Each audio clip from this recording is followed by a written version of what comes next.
And so the time has arrived for the game to be up. Mr. Trump has gone to the point where his stupidity has finished him.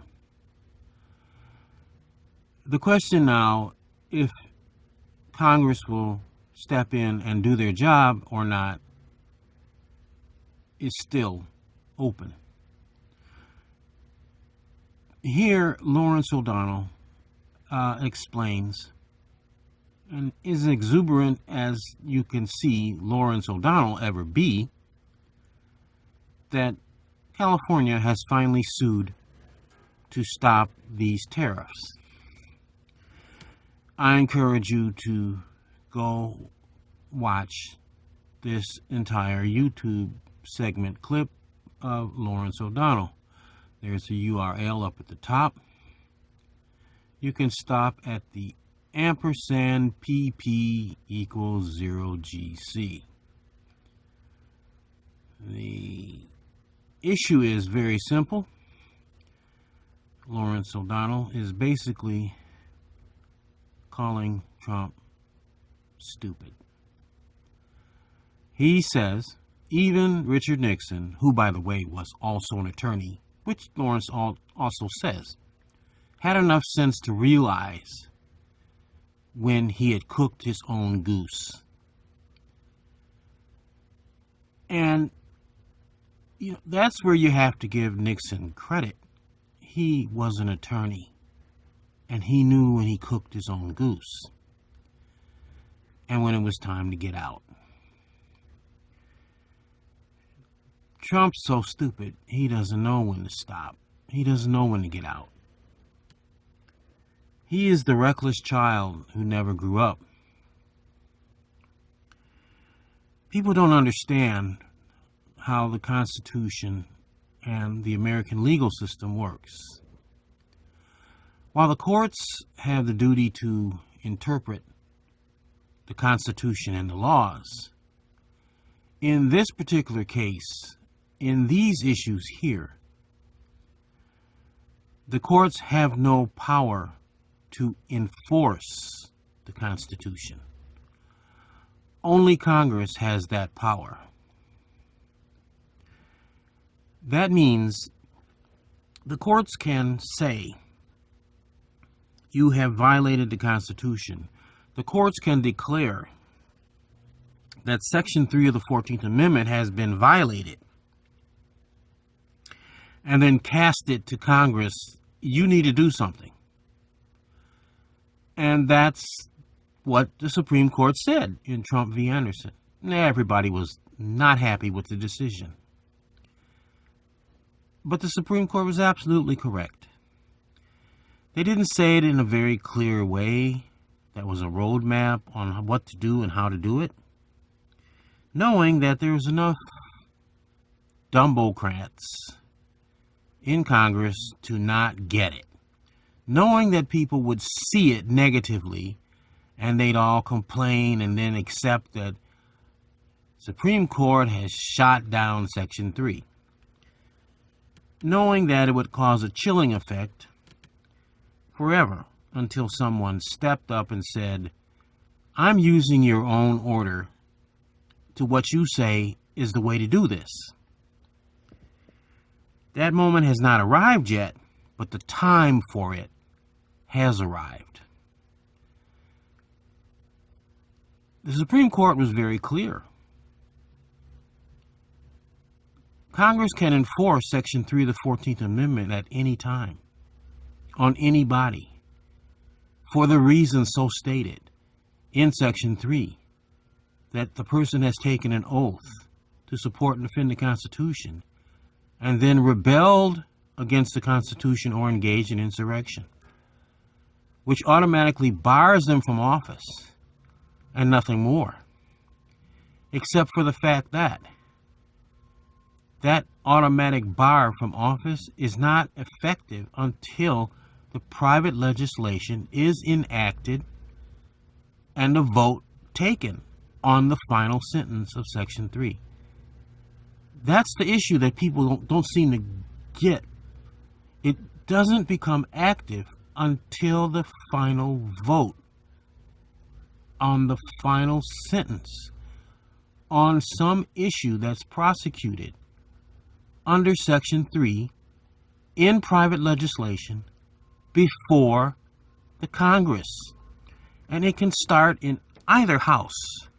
It can start in the Senate, it can start in the House.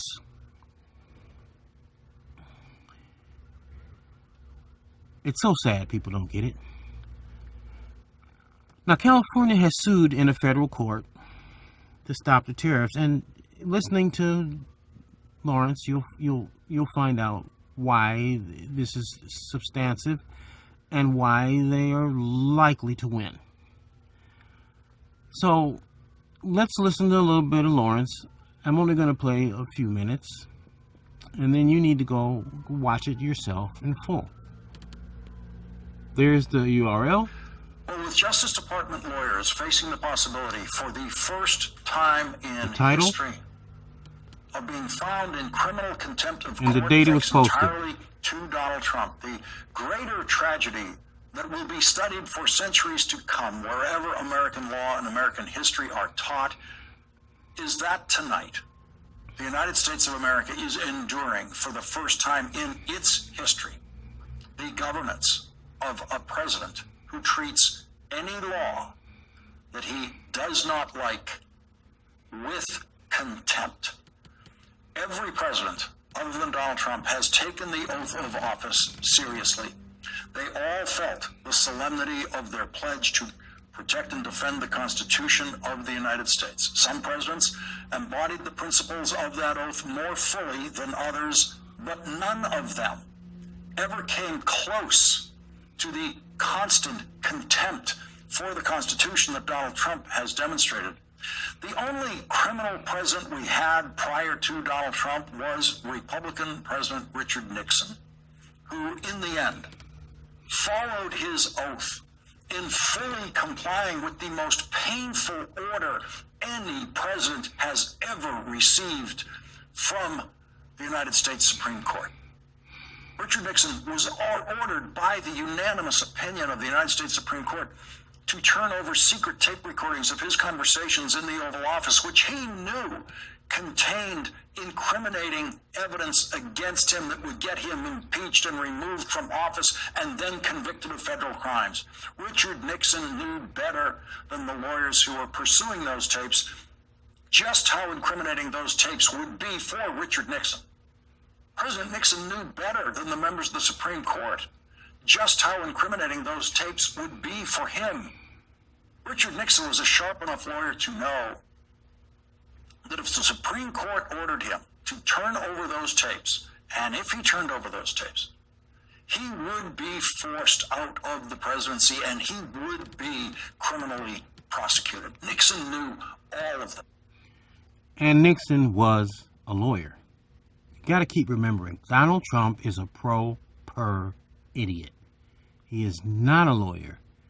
He doesn't even have a valid economics degree from Wharton. It was just bestowed upon him. He never went to class. People don't know or remember even seeing him in class.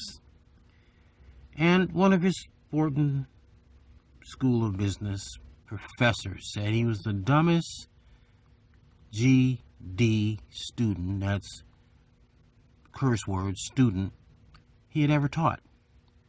His own sister said he's effing stupid. His own sister, who is a federal appeals court judge, said he's effing stupid. He's going to embarrass the family. Stop him from running for president. She would know. So many other people who have worked with him have called him everything else. Moron, idiot. The list goes on. Some people are not born with brains that actually work. Genetics are an interesting thing, and I wish I could say it's luck of the draw, but it really isn't. Genetics are pretty predictable when you come from a certain stock of person. Now, Donald Trump, when born, I mean, nobody in his family is bright. But Donald Trump, when born, turned out to be the biggest problem child there ever was. And now he's managed to get himself into a position where his ridiculous thought is going to have him be one of the most infamous presidents in history. First of all, presidents should have never been allowed to become president unless they have a law degree. You cannot faithfully see to faithful execution of the laws when you don't understand what the law is. If you think the law is whatever you say it is, because as Nixon said, when the president does it, it's not illegal, then there's a problem automatically right there. You can't take a person who's done so much unlawful stuff all their life, not paid people, screwed over contractors, negotiated after the contract to, pay partial, and so many other things that Donald Trump has done, and then expect that as the president, he's all of a sudden going to straighten up, fly right, and honor the Constitution and laws of the land. Not going to happen. So, just a few more minutes of Lawrence, and then we'll move on to another. And Nixon turned over those tapes 12 days after the Supreme Court ordered him to turn over those tapes.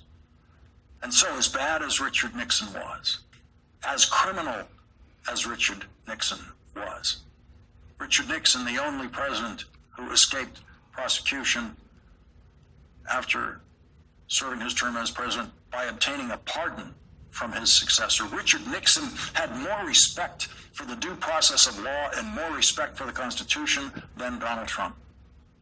The man who apparently respects nothing has never had anything but contempt for the Constitution, which he has solemnly sworn to protect and defend.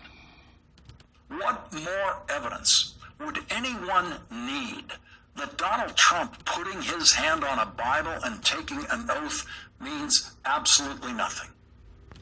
All of that. Except he never really put his hand on a Bible. Not that that matters. But what Lawrence is saying, without saying it, is it's time for Trump to go. He's calling on Congress to pull their head out their rear and file the resolution to annul the Trump presidency. He can't say that on air. Nobody can, because they all know if you take a shot at the king, you better hit him or he's coming after you. So he's asking it as a question, what more proof do you need that it's time for him to go? Here's another Lawrence clip that was actually the day before, I believe, of this. But now that California has filed a lawsuit against Trump for these tariffs, and you go back and watch the other 15 minutes of this clip of the Lawrence O'Donnell show, and the entire show is an hour. So if you have a subscription to MSNBC and you can watch the entire show, you should find it and watch it. But just this clip will tell you enough to tell you that Trump has cooked his goose, and it's safe now. It's safe now.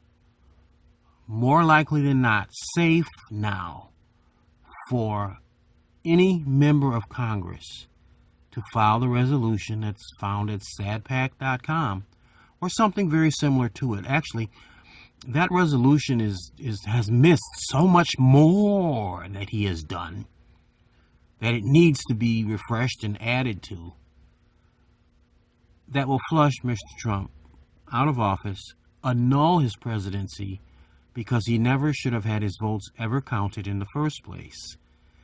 Because if he fails the amnesty vote, it is as though we turn the clock back to January 6th, 2025. Because the Supreme Court said it can be done at any time. The power is plenary. It can be done at any time.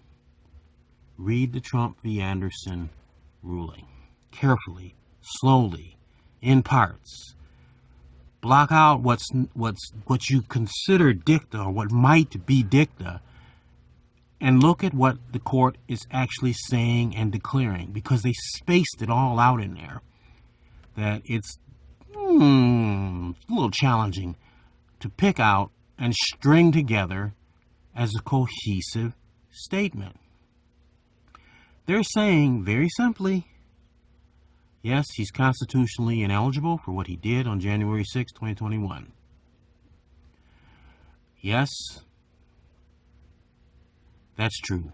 But a state court has no power to adjudicate the issue of insurrection if insurrection applies. They didn't mention the word rebellion. So if insurrection doesn't apply, it is definitely a rebellion. Judge Luttig classified it more so as a rebellion. He said he violated Article 2, Section 1, Clause 1. That's a rebellion to the Constitution. It doesn't matter what the people did, the rioters did. It doesn't matter that he whipped them up and sent them there. That's incitement to insurrection. But that's not what matters. What matters is the rebellion. And then the Supreme Court says, well, yes, and by the way, it's true that his own conduct just barred him from office. And nothing more. Nothing more is needed. Except the way this is done is for Congress to enforce it. Congress must take the amnesty vote. They didn't say Congress must take the amnesty vote. They said it's done by private legislation. When is it done? It can be done at any time. You didn't need to wait for the election to finish. You know, they could have taken the amnesty vote at any time. That would have stopped him. That would have taken him off the ballot. Well, unfortunately, Congress is gutless. And they didn't. So the best time to was wait until January 6th. Because, frankly, everybody thought Trump was never going to win. Yeah, wrong again. And so now, here we are, with a constitutionally ineligible president. There's two forms of constitutional ineligibility. That's the one that's stated in the Constitution, and then there's the provisional one that is found in Section 3 of the 14th Amendment, caused by your own conduct. The three in the Constitution are your age, your residency, and your natural-born status. Those cannot be challenged or changed. The provisional one, do your conduct after you've taken an oath and then engaged in a rebellious act against the Constitution, has to be prosecuted and adjudicated by Congress, not by court, by Congress. Now, a court can declare that Congress must prosecute it. A court can declare that the court order has been violated and that, therefore, it's up to Congress to prosecute it. That would be what this criminal contempt does. That would be any declaration that any judge, not just a federal judge, any judge does that says this violates Section 3 of the 14th Amendment, identifies the conduct, identifies the actual proof, public record proof of the conduct, and then casts it to Congress for the vote. The day before, this is what Lawrence had to say. So before we go on to Lawrence O'Donnell's second or previous day of what he was saying about Trump being basically crazy. He can't use the words exactly, but everything in the Trump administration has been about manipulation. We don't hire a president to manipulate the laws. He's supposed to be there to see to the laws being faithfully executed. And so that in and of itself is a Section 3 of the 14th Amendment violation. Again, you have to get your head around the fact that Section 3 of the 14th Amendment is put there as a police mechanism. It's put there so that one person can initiate the firing of a government official, an officer. And the problem is, that's not how Trump operates. Now, Lisa Rubin here is talking with a NYU law professor about how Doge actually came to be because Trump did an end around. He took an existing agency and that was really weak and hollowed out and recreated it. Now, this unfortunately is what old people do. He says, screw it, I'm not going to do it the right way, because you got to understand, and it's important to understand and remember, neither of these two guys here, Trump or Musk, are lawyers. They're not going to follow the law. Both of them manipulated the law. Musk came here as illegal as all these immigrants that they're saying were illegal. He didn't apply to be a citizen properly, an immigrant properly. He came to Canada and then came through Canada just illegally and then started working here. Trump has been a manipulator all his life. His whole family has operated that way. And this is not what you hire to lead the country, so-called country of laws, nation of laws. Don't talk about enforcing the Constitution and we're a nation of laws when you hire, basically two people who are criminals. Musk is as much a criminal as is Trump, because criminal simply means that you are a person who breaks the nation's laws, and that's what they are. So there's a URL up at the top. You can stop at the ampersand t equals 190 in order to get to the whole thing. There's the title of it. It's put out by MSNBC. Lisa Rubin is an MSNBC analyst. There's the date that it is posted. So listen to this, just these few minutes, and then you're welcome to go. Framework.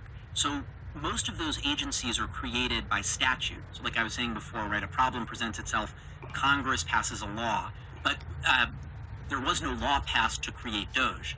And in fact, when President Trump first announced that he was going to do something like this, a lot of us in the administrative law world said, well, nothing to worry about here because he's got to get a law to create a new agency.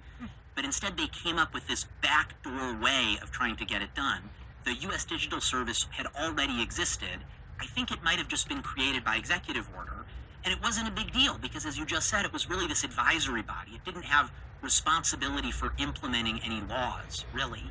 But Trump took advantage of the fact that it's not really supposed to have any power or authority. It's merely advisory, to totally swap out the personnel and put in place a different group of actors with a very different understanding of what their responsibilities are. And a different mission. And my understanding is that, it also took it on a second step, right? So first you hollow it out, you put in an entirely new group of people with a different mission. And then, in order to skirt some freedom of information laws that would allow the public access to what Doge is doing, then you migrate it and you put it into the Office of Management and Budget or to the White House, I'm not sure which, but sort of put it into the structure of the White House so that it no longer functions as an independent agency. Is that right as well? Right, so I'm less up on the FOIA law, but I will flag the reason we're also confused about Doge is because nothing like this has ever happened before, and as you know even better than me, they've gone out of their way to resist answering information I think in part to make it more difficult not just to get information from them, but also to sue them in court and hold them accountable under law. But you're exactly right that they've been using Doge as this vehicle so that the White House and the president in particular can exercise really unprecedented control over how these government agencies are operating. Elon Musk was on Fox, and basically what he said was there is nothing that Doge has done that people can't see by going to Doge's website, that it is effectively the most transparent agency in government history. True or false? False. Tell me why. So many different reasons. So first, let's start with that website. I don't know if you've been to it recently, but they keep restricting the information on it because when they were giving all the information, it turned out that it was riddled with errors. So as a threshold matter, that's a problem for us.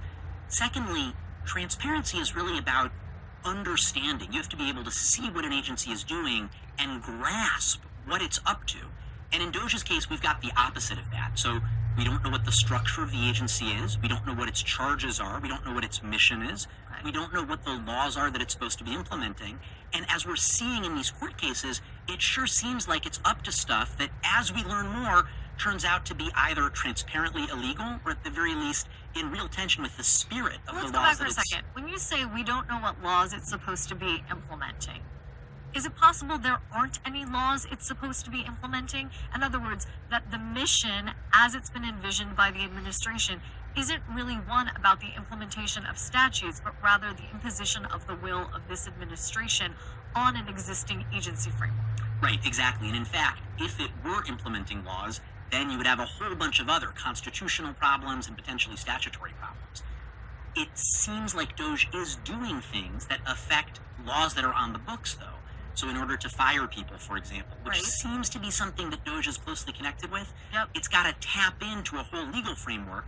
They're kind of trying to have it both ways. They're saying this legal action isn't really coming from Doge, it's coming from the independent authority of the agency chiefs, but it also seems clear that they're doing it because of Doge. But just as you're suggesting, Doge is sort of acting as a vehicle for the president here. And just to be clear, there's not necessarily anything wrong with that. So think of the chief of staff to the president, right? That's someone whose job it is to basically transmit the president's will. But in this case, there's a lot of unusual stuff happening that might make us suspicious of the particular way this agency or non-agency or whatever we want to call it is acting as a vector for the president. So if I'm understanding you correctly, the real issue isn't that they are trying to execute on his will. It's that there isn't an appropriate regulatory or statutory framework for doing so. Exactly right. And we can go deep here. There's a historical issue. So in the past, presidents have sometimes tried to go around Congress and get their own advisors to do whatever they want. That was a fight even going all the way back to Teddy Roosevelt. But then there are a whole bunch of legal issues there too. So if you think about the Constitution, the president's responsibility is to take care that the laws be faithfully executed. Right? There's this subservience of the president to law. And so even if you're advising the president, you still have to follow the law. The last thing here is that the structures that the president used to supervise the government used to be structures Congress was very invested in. Some of the biggest fights in American political and administrative history were about these tools the president would have in order to control the administrative state. And in this case, you see the president going totally around Congress, just creating his own tools to do whatever he wants. And to be fair to the Trump administration, a total abdication by Congress of their own tools to serve as a check on his going around them. I mean, I think one of the things that's so curious about all the Doge-specific litigation that we're about to talk about is that Congress is missing in action from all of these fights. Were Congress willing to stand up and be like, wait a second, we create and decreate agencies. Wait a second, we appropriate funds. You don't get to just rescind them. That's what the Impoundment Control Act of 1974 is about. That you can't just take back what we've already appropriated out there. To use another movie reference, like it's when Harry Met Sally, they're like, you can't take it back, it's already out there, right? Like, but that is right, in essence, what Congress should be saying right now if they were appropriately protective of their own constitutional prerogatives. You're exactly right, and this is a deeper... And there you have it.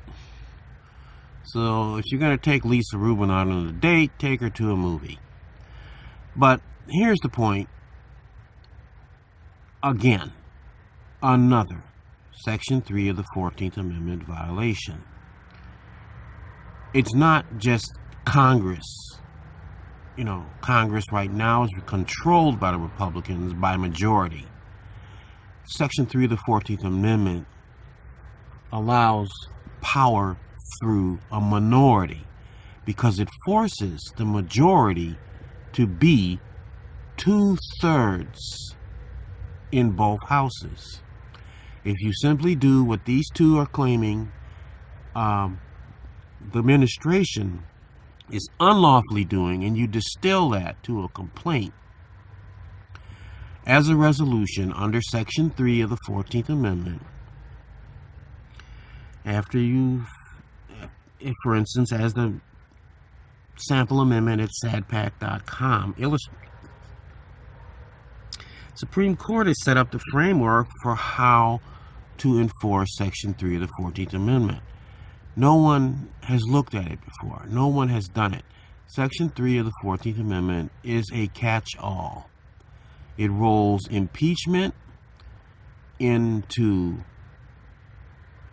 human resources, into summary litigation. Congress is not a court, but it is a court of sorts as to the operation of the government. You don't need to go to court to throw someone out of their job. If they have violated the Constitution, as in rebelling against it, as these two are describing Trump, Doge, and Musk have done, a summary proceeding by simply filing a resolution that Lisa Rubin is sitting here talking about, hey, wait a minute, you can't do that.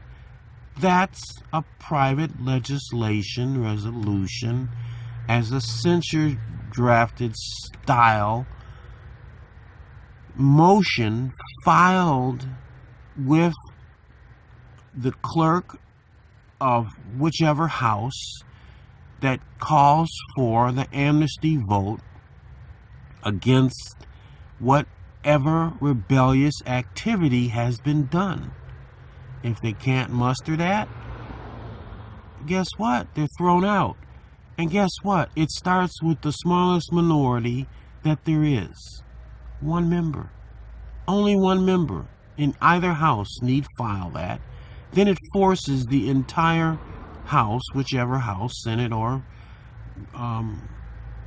House of Representatives, to vote. And if the 2/3 majority doesn't agree that whatever rebellious activity is excused, that person is barred from office. In essence, fired. Now, until somebody starts to think that way, we're screwed. But here's the problem. It's very easy to think that way if you're not scared. These people are afraid. They're scared of Trump. They're scared of being primaried. And they're most of all afraid of some of the nutcases out there who are Trump supporters, who will physically try to do harm. Like, again, Josh Shapiro's house was recently set on fire. The governor's mansion was recently set on fire. This is the problem America has, that this has been there all the time under the surface, and nobody wants to do anything about it.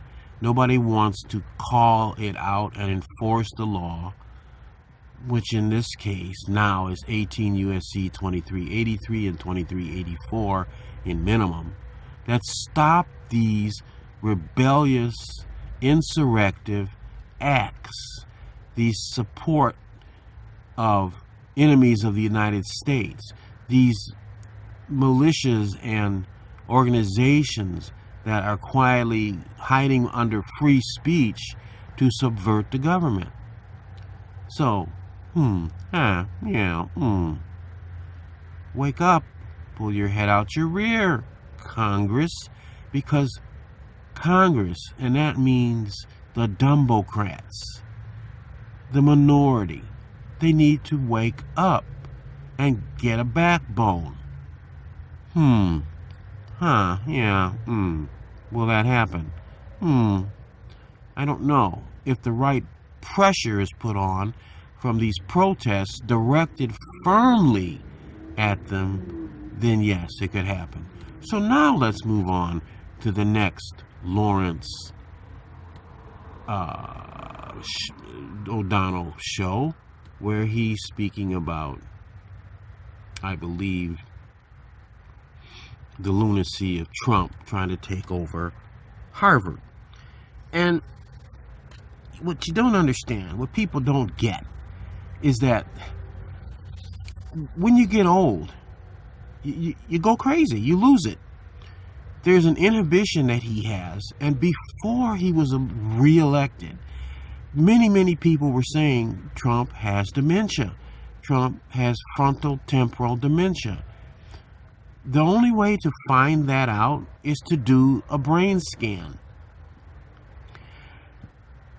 Well, that and the other symptoms that show, outward symptoms that show. There are some genetic symptoms that show on certain people who have certain mental issues, which are mental illnesses, like Musk has and like Trump has. Trump has been a little crazy brat since birth. He has a mental issue that has always been there. A nutcase craziness that has always been there. Yet we want to ignore that. And what we see is, oh, Trump's a successful guy. He's the apprentice, Mr. Apprentice. And all of that was fake. Trump's been a liar and manipulator all his life. And yet, the real scary part is, America has fallen for it. He's demented. He doesn't know how to think in terms of what the job of being president requires him to think as. He thinks exactly the opposite. He thinks like a mob boss. Here's Lawrence O'Donnell. This is a video about competence and pressure. This is going to contrast initially Lawrence O'Donnell, entirely, completely professional, rational presenter of the facts, against Jessica Denson,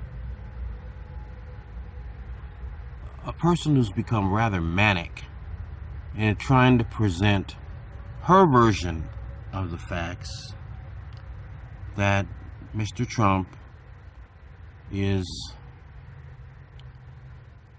what she calls an illegal president. Sadly, she's both wrong and right. She's wrong in that Trump is not an illegal president. He is, however,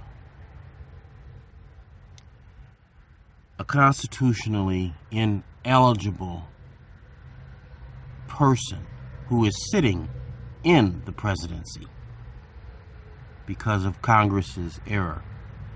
There is a huge difference. I shouldn't say error, I should basically say Congress's incompetence. Because they failed to call for the amnesty vote as directed by the Supreme Court. Now, there's a whole lot of argument about this guy, Mr. Garcia, who's in the El Salvadorian prison by mistake. The country seems to be consumed with it. El Salvador says they're not going to let him go. They say they're keeping him because they're being paid to keep him. Well, that right there is a Section 3 of the 14th Amendment violation, because there is no law that allows the president to spend taxpayer money to unlawfully keep a person in detention in another country. But nobody seems to be able to focus on that. They seem to be hollering about human rights and all these other things that, while, applicable and true, just aren't the real story. The real story is that, Mr. Trump has violated, yet again, Section 3 of the 14th Amendment, which automatically casts him from office, bars him from office. And so the question isn't, why isn't he thrown out of office? The question is, why is Congress running down to El Salvador instead of filing the required resolution to cause the annulment of the Trump administration? Granted, it's never been done before. It's unheard of. But it's sitting right there in the Constitution. And anybody who knows how to analyze law and read law knows that Section 3 of the 14th Amendment works that way. And why do they know that? Because the Supreme Court said so. They said so just as clearly in Trump v. Anderson as they've said that the Trump administration must facilitate the return of Mr. Garcia. Now, I'm just going to play 2 minutes of Lawrence, and I encourage you to go watch his entire video, because he truly makes the point that he calls it constitutional dementia. It's not constitutional dementia. It's just dementia. Mr. Trump has dementia. He's demented in his thought. He's an 80-year-old fool who has never spent a day in a law school. He doesn't know what's legal and what's not. You can't call him American because he doesn't understand anything about America. From birth, he's been nothing but a problem child who doesn't seem to understand anything. And he's just born in America, living here, but he's not an American. In another time, he's an idiot that would not have been even allowed to vote because he doesn't have the intellectual capability to string together political thought. But Mr. Trump thinks about the world and trade, his tariffs. If he truly believes other countries are paying them, even though he's been told by the world over and over again that American citizens are paying them, either he's lying to himself or he's lying to the American public. I have to say he's lying to the American public. He wants to return to tariffs as a form of income for the federal government. And even though it would work maybe for a year or two, it would break down immediately because nobody'd be able to sell product here into America. They would just leave America as an island. Isolationists would occur. Isolationism would occur, and the revenue stream would collapse because, we'd be greatly deprived of many goods and services that are made around the world much cheaper, and the revenue stream would dry up. Now, without preaching on and on, the sad report is that Mr. Denson is unable to explain what she's talking about. And the truth is that nobody's really said is that Section 3 of the 14th Amendment is a drop-in replacement for impeachment. It's impeachment in reverse.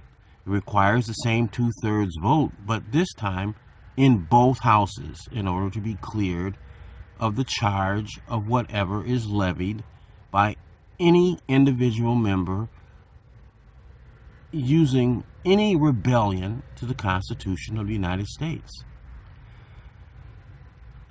It's rather amazing that of all the people in America, nobody seems to be able to read the Constitution for what it says backwards and forward. After the Civil War and the civil disobedience that turned into the Civil War, an amendment was passed that basically said civil disobedience is now unlawful. You follow the law, and if you don't follow the law, point out anyone else who's not following the law, and the Constitution will eject them from any office they hold in any government structure in America. That's basically what it says. And if you're one of those members who are not following the law, and you're trying to destroy the federal government or any other governmental structure in the United States, you too can be fined $1,000, up to 10 years of prison,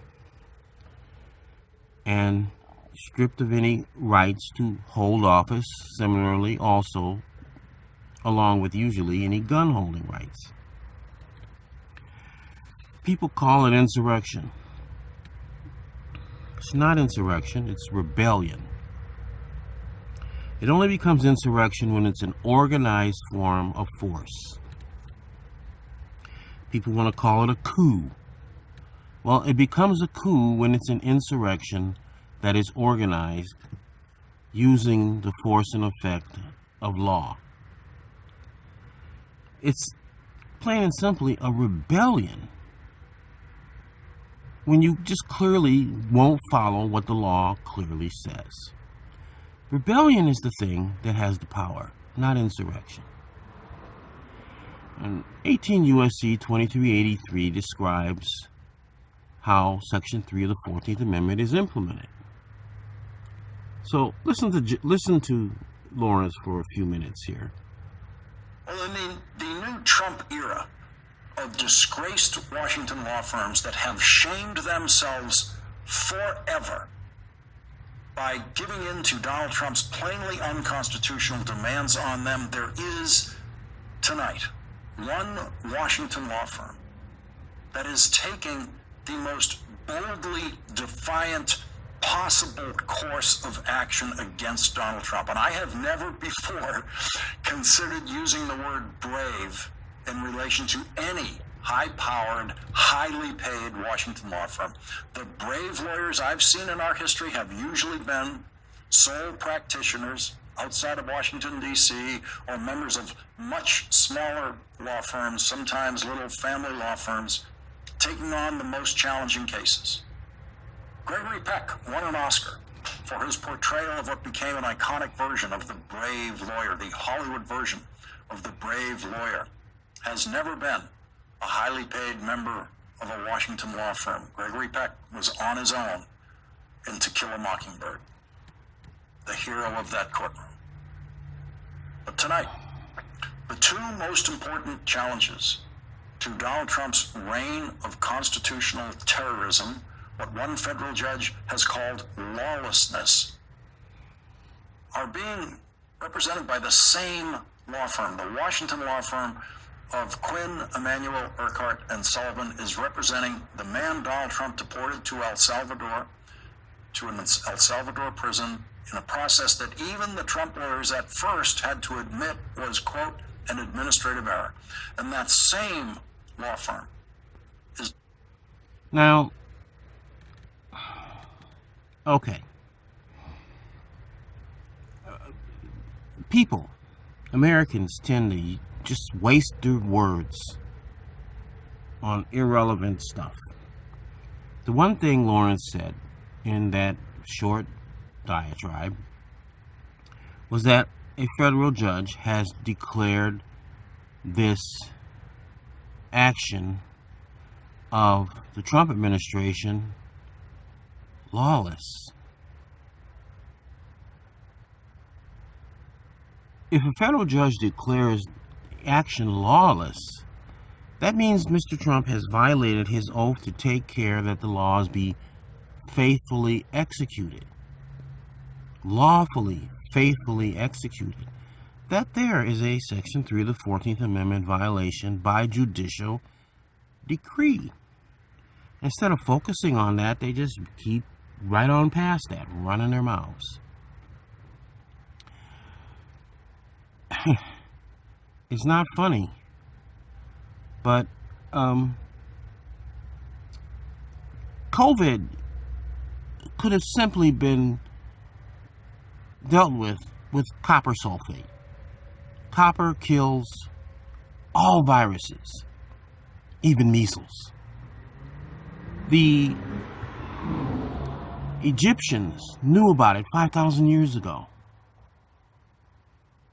Copper sulfate can be used to make sulfuric acid or to cure you. It's a blue substance, very bitter tasting. And in small amounts, the right small amounts, it kills almost all viruses, including Ebola. Why haven't we heard about this? Because human beings tend to want to go on about something else and make money. Lawrence is on the right track. You should go and watch his entire video. There is the URL at the top. There is the title. And here is the date it was posted, April 15th. Now, we're going to go on up next to Jessica Denson, who, unfortunately, is the opposite to Lawrence O'Donnell. She is so misguided, and she makes it all about herself. And even if people try to help her and correct her, she doesn't want to hear it. She's like, this is my movie star moment. And that's Donald Trump. Donald Trump is all about me. And she doesn't see it. But she's so wrong. She's just as wrong as Donald Trump is wrong. And unfortunately, YouTube gives you a platform to spew wrongness. Now, as you can see, that's barely 2 minutes, 1 minute, 49 seconds of an 16 minute broadcast from Lawrence O'Donnell. You should go watch the entire thing. Miss Denson, however, is not a professional media broadcaster.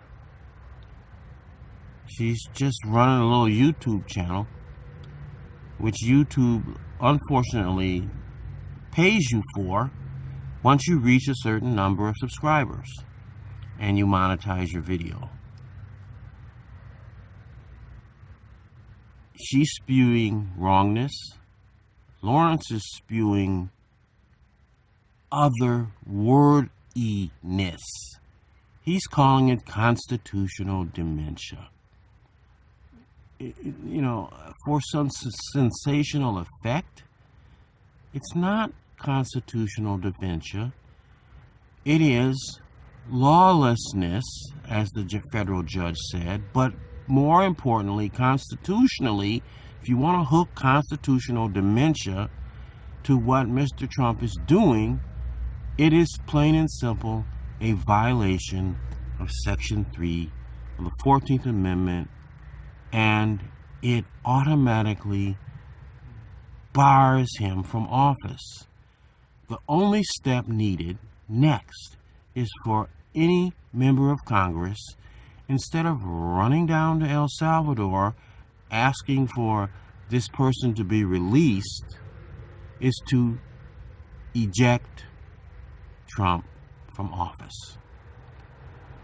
Because he has so many Section 3 of the 14th Amendment violations, listing them all will go all the way back to before his presidency and will effectively annul the presidency. Because this first act so easily identified is the January 6th, 2021 attempted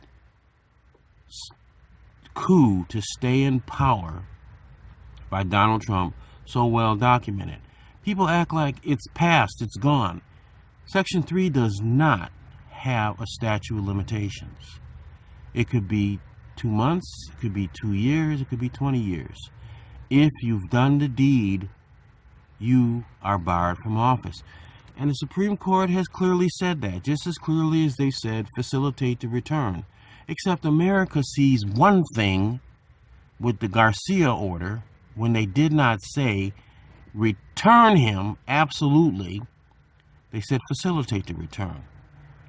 And they differentiated with some kind of confusion on the word effectuate, which Trump is trying to use to spin that this is the reason they don't have to get him back, because they can't effectuate it and they don't need to facilitate it, because he's now being paid by American citizens to be kept in the jail by an unlawful act of the president, who is technically no longer the president.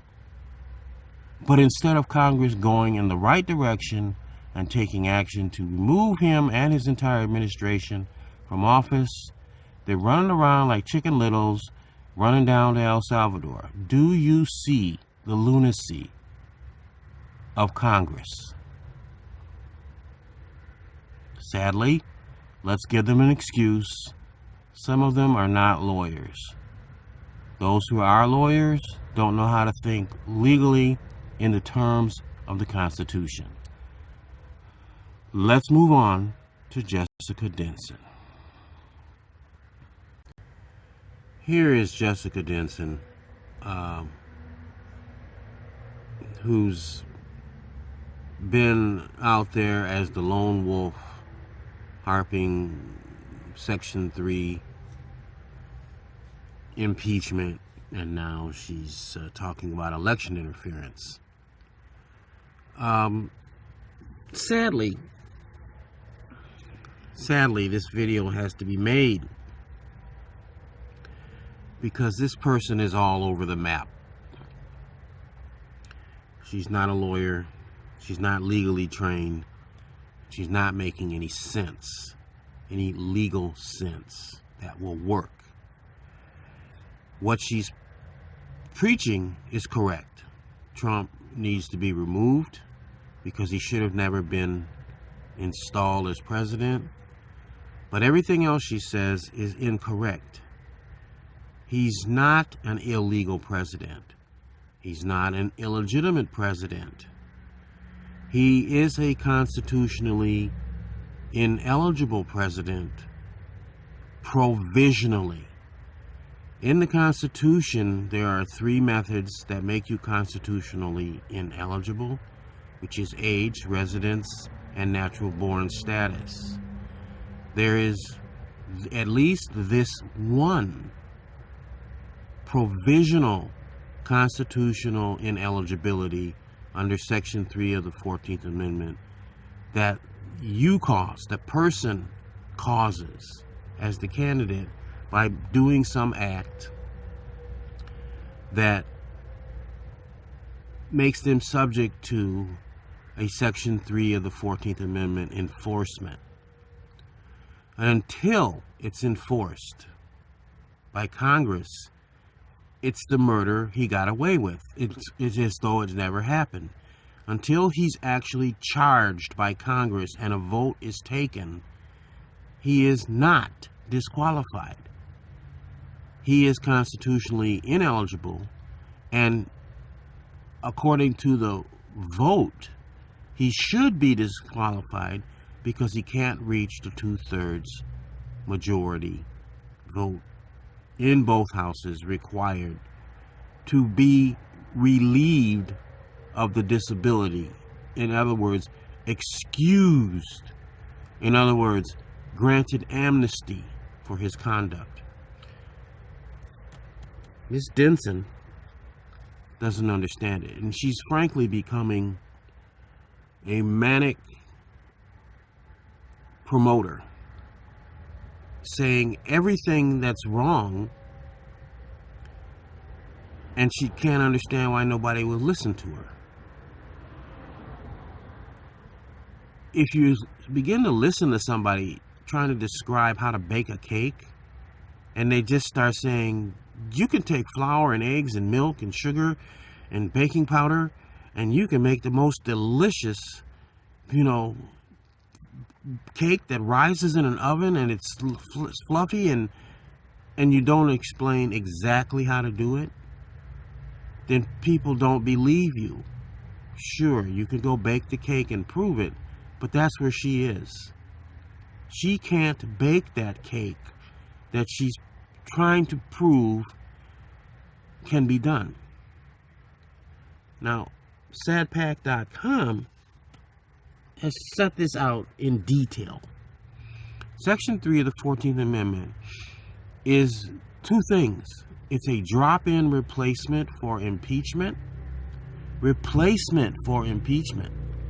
When someone performs any conduct that is in rebellion to the Constitution or congressional laws or insurrection. Now, insurrection, let's stop talking about insurrection, because insurrection has to be something that's adjudicated by a federal court. That's not going to happen. They keep talking about it, though, like it happened because the Colorado court did it. Then along came Trump v. Anderson and clarified the whole thing. And everybody's just all up in arms about the Trump v. Anderson case. That would be 23-719. Supreme Court clarified in that order that states cannot adjudicate insurrection as to a federal candidate, that legislation is needed at the federal level by Congress to enforce Section 3, and that it's specifically conduct-driven only and nothing more. Now, when people read the order, they see something else. They see that Section 3 of the 14th Amendment has been shot down by the Supreme Court. And it has not. It has been clarified. But when you have non-lawyers and bad lawyers, like the two guys on Midas Touch, who can't seem to read an order to save their butt, instead they read the order to the public as though, the public is supposed to understand it. And then they try and give an interpretation of it that's completely wrong. Well, I don't know what to say. But now here we have Jessica Denson, not a lawyer. Somehow she thinks it's all about her. And she's got a pretty good following. And she's leading them all astray. She's on the wrong point. So let's dive into her video and start to dissect it piece by piece. This is another crazy, all over the map video by Jessica Denson. And she ends up talking to this guy who gets arrested in Huntington Beach for civil disobedience. So the other thing that Section 3 of the 14th Amendment does is it outlaws civil disobedience. Meaning, if you're going to rebel against the Constitution and the congressional laws, you don't do it by civil disobedience. You do it by using the law against the person whom is actually violating the Constitution. So, all this thing about protests and civil disobedience and getting arrested is actually ridiculous, dumb, and stupid. And they spend the entire video talking about what it should be. No law. There's no law coming out of their mouths at all. They start talking about the founding fathers and everything else. Well, here's the deal.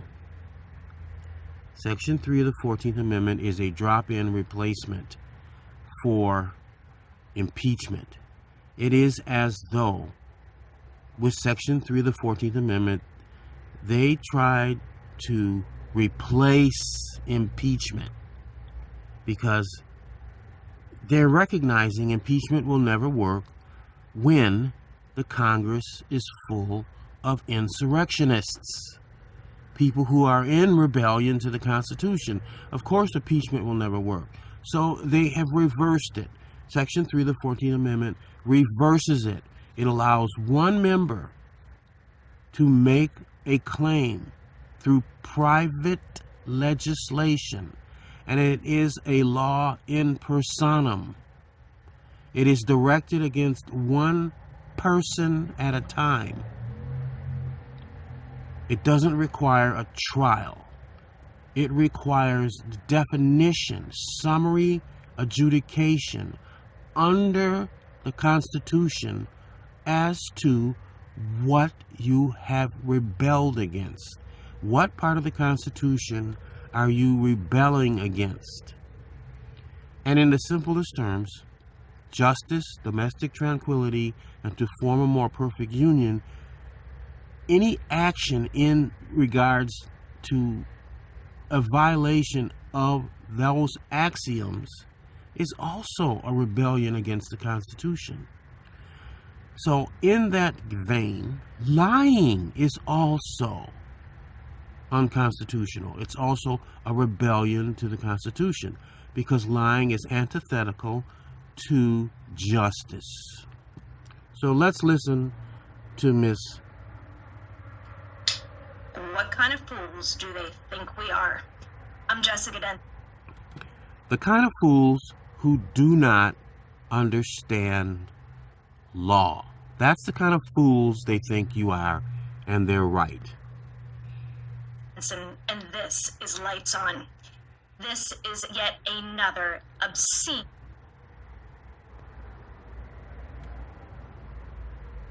So, before we go further, there is the URL up at the top.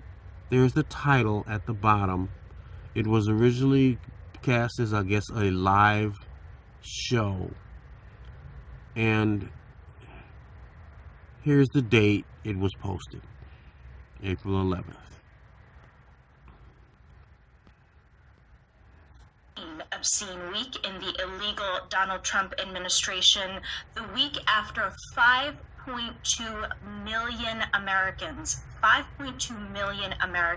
flooded the streets across the country from tiny red towns. Okay, that doesn't matter. Again, unfortunately, Trump is not an illegal president. Congress certified him, his votes. They should not have, because they skipped the amnesty step. But that doesn't mean they are required to even raise the issue of Section 3 of the 14th Amendment. They are not required to. They are duty-bound. Someone is duty-bound to raise the issue of his constitutional ineligibility. No one did. So his votes were, even though not regularly given, they were lawfully certified by the states and counted. When he was declared the winner, he was sworn in by the Chief Justice. That makes him a lawful president. A lawful president by dubious means, but nonetheless, he's lawful.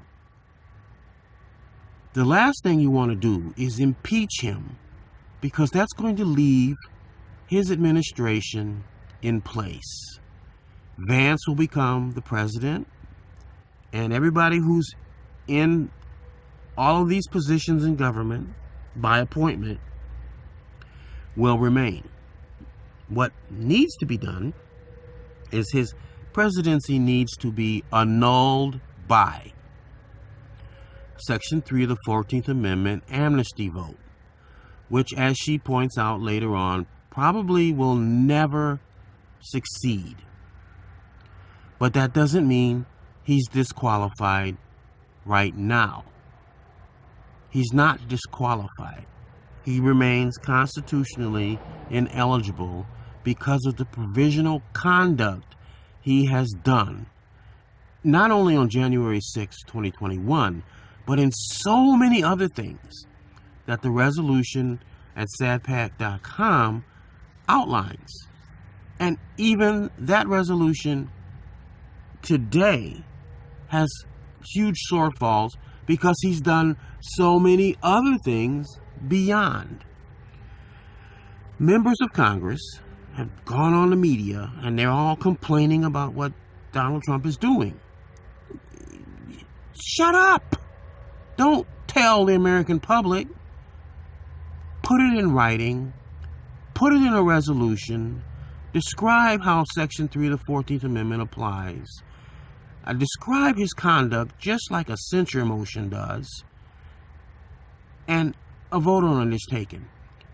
Even if the vote on it is not taken, that is a no vote. He must be affirmatively relieved of that conduct.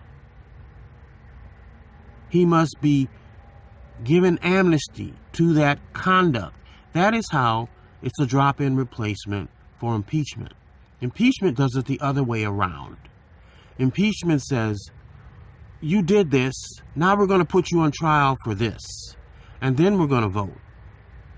Well, the problem with impeachment is it's like jury nullification. It gets lost. The Constitution gets nullified, and it gets lost. This is what Jessica Denson doesn't understand. And many people, apparently, who she talks to, doesn't understand, as she says later on. So let's move on.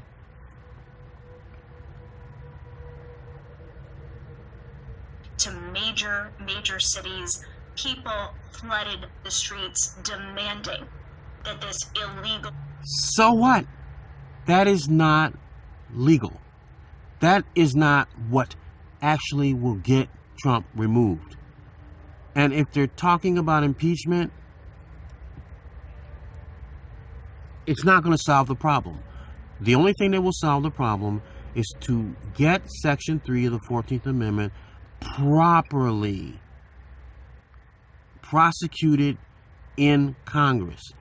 Now, what the Supreme Court has tried to tell people is Congress has the enforcement of the 14th Amendment. Section 3 and every other section also.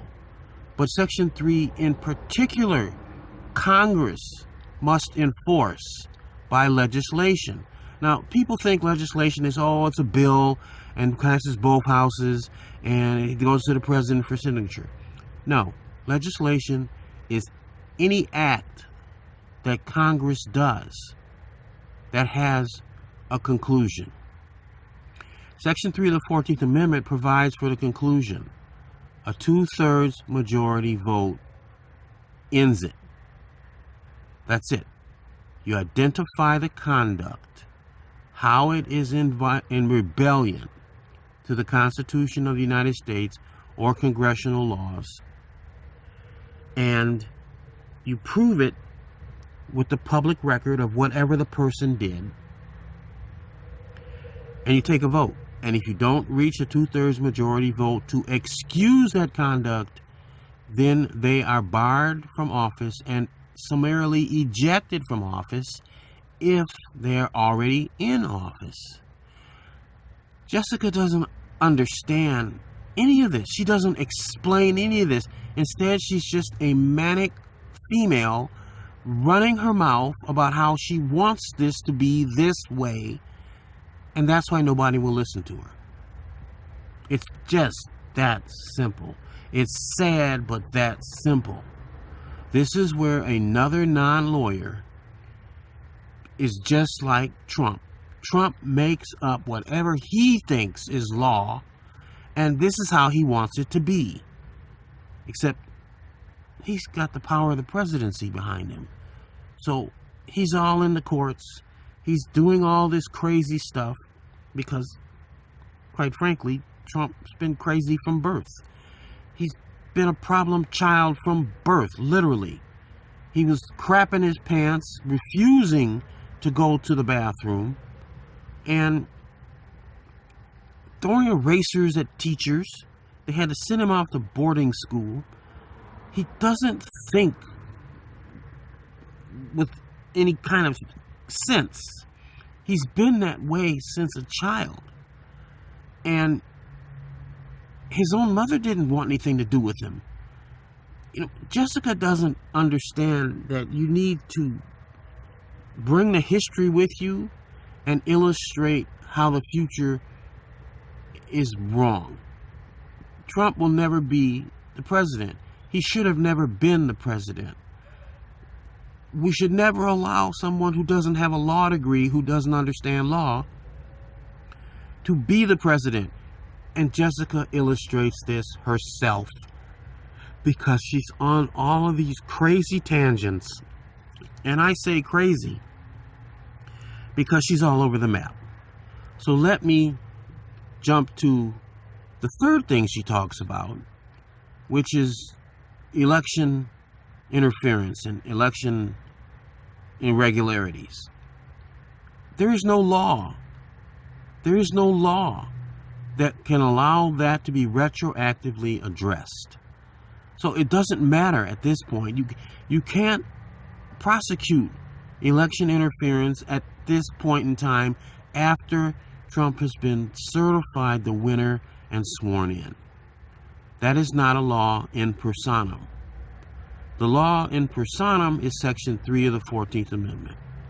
That's the only avenue you have, and you must go back and retroactively apply it because the Supreme Court said it can be done at any time. That is the only way in to be out of this problem. Rogue, lawless Russian asset administration be put to a stop. That is the normal conversation to have. That is what we need to be demanding on a daily basis, and that is what we need to be holding our elected lawmakers. That is the standard we need to be holding. No, it's not. You can't just call him names. We all agree that Mr. Trump is a Russian sympathizer, that he's done things for Russia and Putin that are un-American and in support of foreign enemies. But you need to frame that in terms of the law. He's giving support and comfort to our enemies.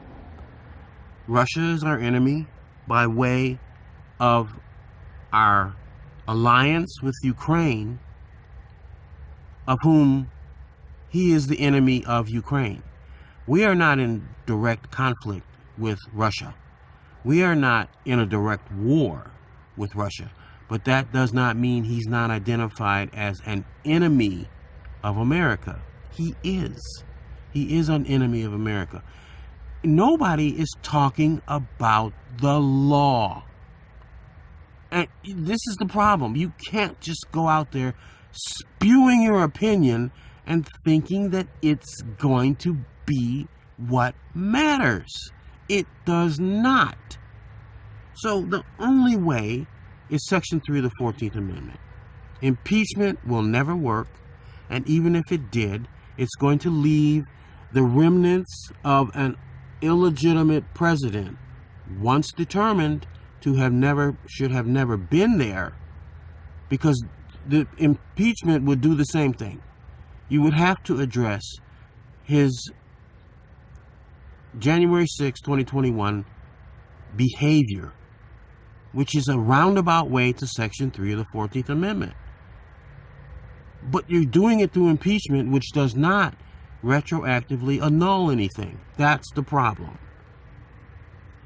Each and every one of them too. Just today, Donald Trump's lawless administration went into court after the Supreme Court unanimously ruled that this poor man who has been abducted and sent to an El Salvador slave prison, Kilmar Abrego Garcia, must be returned. The Donald Trump lawless administration went into court. Now, I don't know that it's a El Salvador slave prison. I don't know that they worked him there for some kind of outcome. It just appears to be a supermax holding facility that does the opposite. Packs them in like sardines and doesn't do any rehabilitation or anything. It's just a big jail. Secondly, the Supreme Court did not rule that he must be returned. They said that the administration must facilitate the return. And they opened the door to cloudiness, saying, we're not sure what the word effectuate means as used by the district court.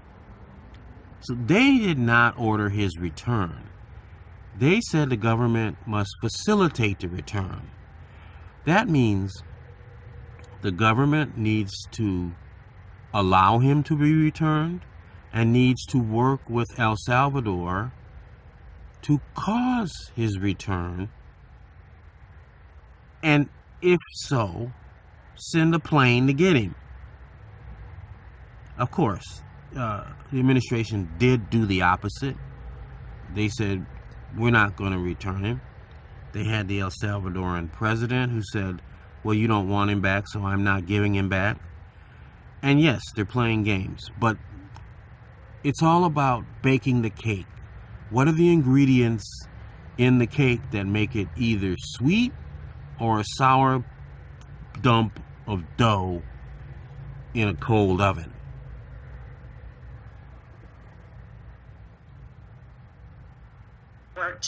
And argued that this man, they couldn't tell about his whereabouts. They didn't have the information the judge needed. They had time in the interim before, when this judge ordered that he be returned, before the Supreme Court stepped in the first time, to find out the details of his whereabouts. This is not hard for them. Nobody stepped in, and I'm going to skip ahead because she goes on to this rant of improper summarization of what legally is really going on. Yes, Garcia should have never been sent there. Unfortunately, yes, he's now in the custody of a foreign nation. Yes, they need to facilitate the return by asking for him back, sending a plane to go get him. And now the El Salvadorian president has said, I'm not going to return him, because I don't have to, because you don't want him back, because the president says he doesn't want him back. The El Salvadorian president has no allegiance to American law, so he doesn't have to follow the rules of the Supreme Court. So this is another Section 3 of the 14th Amendment violation by Trump, where he is in rebellion to the congressional laws and an order of the Supreme Court. People are calling it a constitutional crisis. It really isn't. It's just another Section 3 of the 14th Amendment violation, and it falls on Congress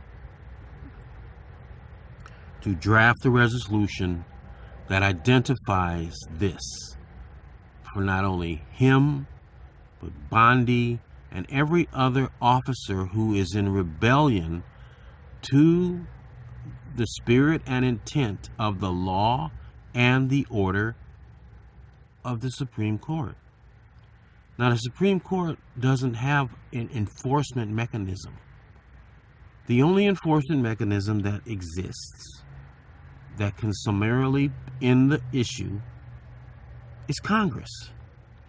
Congress needs to draft Section 3 of the 14th Amendment prosecution legislation, that is private legislation, against all of these officers who swore an oath to support and defend the Constitution, and they need to detail what is being done in that resolution, which is no more than a censure resolution on a grand scale, and send it to a vote. If they can't reach a 2/3 majority vote, not only are they removed from office, someone else is then replaced who will get the job done. That's how the Constitution is structured. That's how it works. It doesn't work by crazy mouths out there. People mouthing about this is what the Supreme Court said. No, it's not what the Supreme Court said. Supreme Court said facilitate his return. We're not sure what effectuate means as used by the district court, and that's because effectuate is not really a legal word. Effectuate does not have a legal definition if you look it up in Black's Law Dictionary. Facilitate does. Effectuate does not in legal terms. So this is what people don't understand. And then the media wants to go on. Everybody wants to start running their mouths, not even knowing what they're talking about. So we're going to jump to something else in Jessica Denson, and I'm forced to watch this, and I don't want to because she's a nutcase at this point. At this point, she's a nutcase. Get a law degree, Jessica. And I'm not sure you would even make it through law school. I'm not sure you'd make it through the first year because you, like Trump, want to make assumptions of how it should be. And that's not what law school teaches you. Law school teaches you to understand what the law is so you can support and defend the Constitution. They are playing games. They're basically, in their non-responses to these judges, saying F you. They're laughing at them. They're screwing with them intentionally. And there is blatant. Now, this is where, if she understood what law is, she would understand that a federal judge is not a policeman. They understand. The Trump administration understands. There's not much that the court can actually do to them, or that the court will actually do to them. Now, lawyers can be disbarred for lying to a judge. They can be disbarred for taking positions antithetical to the Constitution of the United States and congressional laws. But that's up to the state that originally granted their license. The Justice Department, a federal judge could declare that this is a Section 3 of the 14th Amendment violation and then cast it to Congress, who is the police department, who can then order them removed from office. Judge cannot. A judge can say, I'm going to refer you for disciplinary conduct review to your local bar, but they can't say your law license is stripped. Get out of here. Bring the next lawyer in to argue this case before me. Congress can. The judge can't make a declaratory ruling that this is a Section 3 of the 14th Amendment violation. He can identify what it's violating. He or she can identify the public record that shows it's been violated, and then cast it to Congress for the amnesty vote or not. That's all they can do. People think that it goes further than this, and it just does not. Most Americans are stupid. They don't understand the law. They're hollering, impeach him, impeach him. America's never faced this kind of person in the presidency before. Mr. Trump is what happens when you let a pro-per idiot have the power of the presidency. He doesn't know how to use it. All he wants to do is pick fights, start wars, and he has no economics understanding whatsoever. He thinks whatever he thinks is right and the answer. And as you can see, this is only 2 minutes in, 1 minute 58 seconds in to a long video that isn't worth watching. So I'm gonna hold here and find the next part that unfortunately has to be done by watching. That is relevant, where she talks about Section 3 of the 14th Amendment has been put before certain people, and they say it's never going to work. Who is that is saying it's never going to work? Identify them, and then you need to tell them this is how it does work. She's like Jason Murray, where Justice Roberts asked him, how does it work? How does Section 3 work? That's what he asked him in the oral argument. And Jason Murray said, well, you're supposed to tell us how it works. And, of course, that was a Trump v. Anderson oral argument. And the ruling came out, and the Supreme Court did tell us how it works. And, yes, Roberts made it intentionally obfuscated so that it's hard to understand the ruling. But people like Denson, she's the one who would never be able to brief the ruling in a law school. And so what they think they see in the ruling is that Section 3 has been shot down. It's been deconstitutionalized, and it has not. It's simply been clarified. States cannot do it. Federal court can do it. Congress is the only one who can effectually enforce it, and the only way to enforce it is to bar that person from office once the legislation has gone through Congress. Legislation does not mean both houses and a president signing it. Legislation means any act that Congress takes to actually produce the result that the law requires, that the Constitution requires, that is before them. That's legislation. Violation of our separation of powers and checks and balances going on.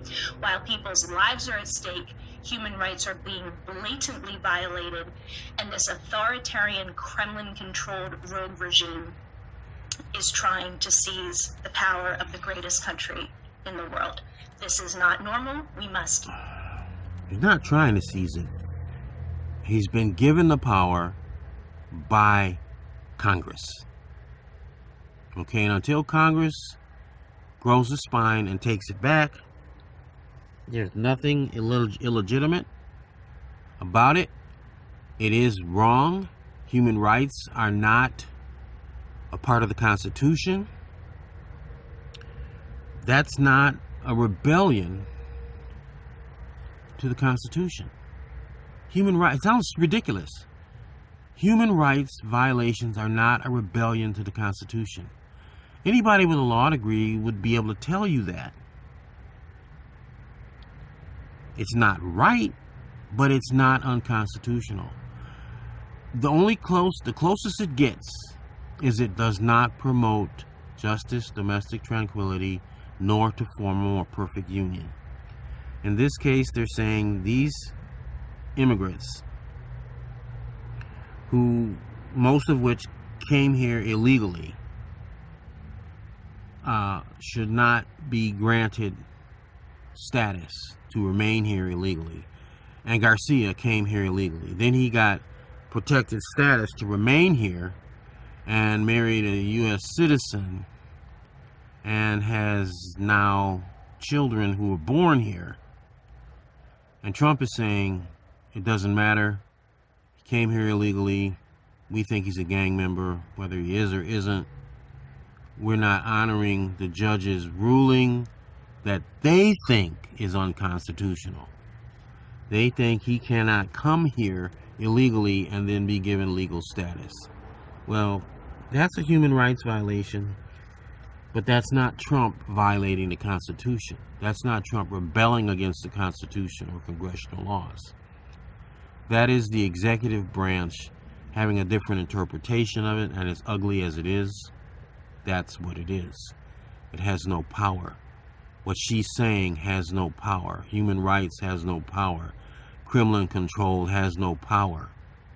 Until you can actually identify a specific thing Trump is doing that violates the congressional laws or rebels against the Constitution, or in this case, supports and defends an enemy of the United States.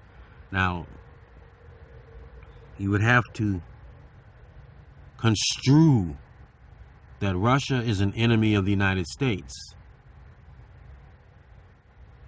And in many respects it is. But in actual respect, without a declared war, it really isn't. And that's the gray area. And that's what Jessica Denson should be talking about, and not all this other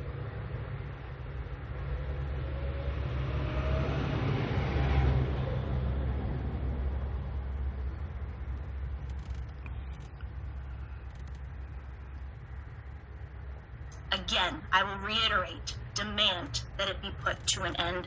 I'm going to ask you right now, if you're not already subscribed, please subscribe right here where you're watching this to the Jessica Denson YouTube channel. As I often tell my wonderful and on Senator Hirono, Representative thinking of the Rev. Moskowitz. I don't know. I could go on and on and on and just list every single member of the Democratic Party who goes out, and I like a lot of what I hear. But you need to address that threshold issue. You need to normalize it. And this is the craziness. Do you not see it? First of all, no member of Congress is doing anything. What you think they're doing is not their job. Their job is to support and defend the Constitution of the United States. And they're saying Mr. Trump has clearly violated the Constitution in so many ways, but not a single one of them is doing anything to support and defend the Constitution. They're all crying, we're in the minority, It doesn't matter. They cannot count. The minority is the majority, because the minority, if it's enough to prevent a 2/3 majority from voting, gives you the majority status to file a Section 3, the 14th Amendment, private legislation, resolution that can end the issue. It literally will throw these people out of government. From MAGA Mike Johnson to Dumbo from Alabama, can't call his name, the senator who was the coach, Tuberville, to Marjorie Taylor Greene, to all of them who are violating, at the simplest terms, justice, domestic tranquility, and to form a more perfect union in their thinking and lies, can be summarily removed by the Constitution itself. If you cannot straighten up and fly right and prove that what you're doing is promoting justice, domestic tranquility, and to form a perfect union, then what you're promoting is unconstitutional. Everybody's out there with their Chicken Little attitudes, hollering that the sky is falling, and no one can get up under the law. This video is about getting up under the law. Nobody's doing it.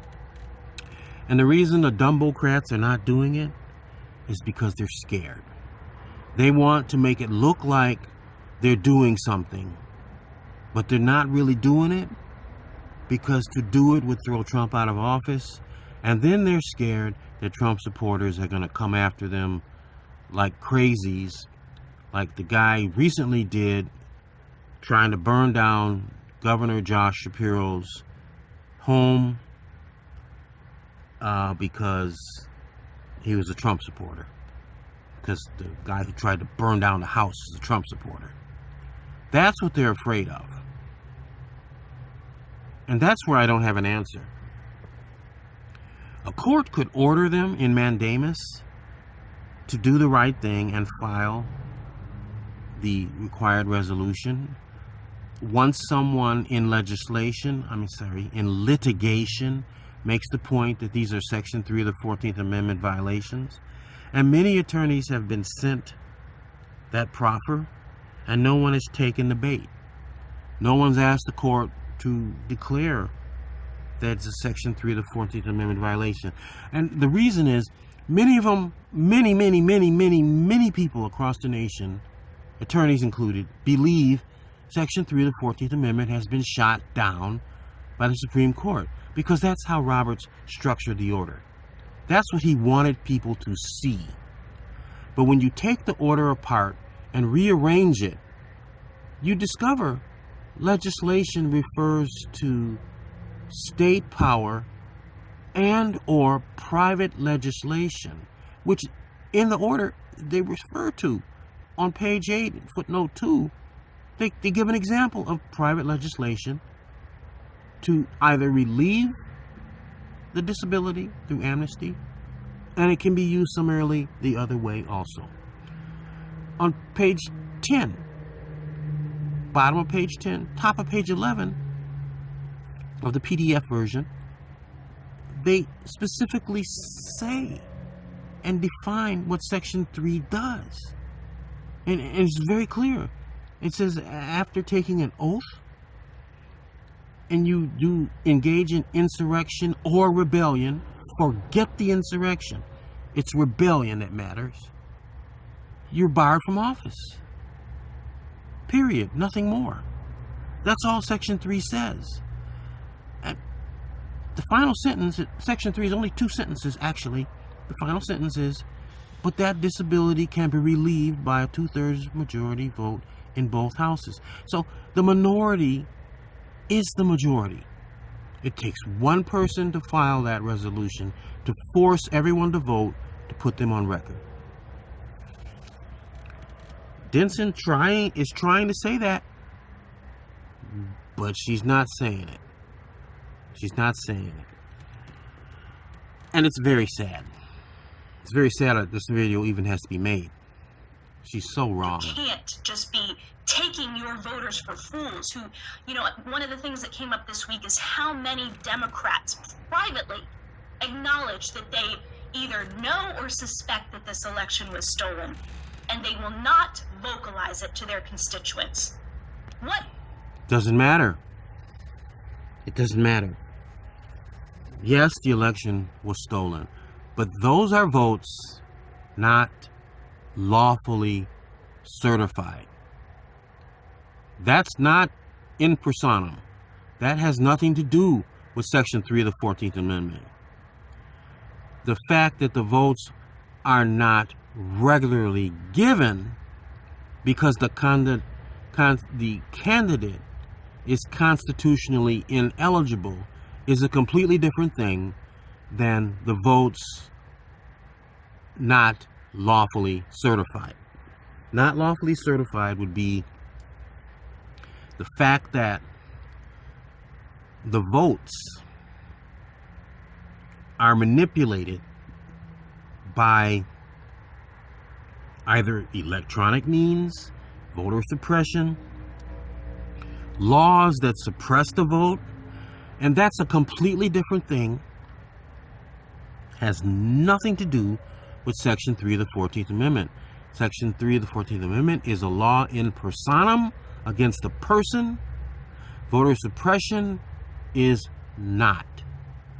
It has nothing to do with Section 3 and cannot. It's not an issue in personam.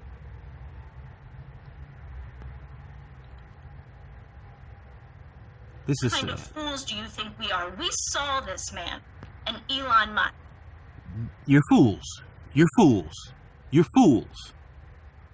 Because you don't understand the law. That's the kind of fool you are.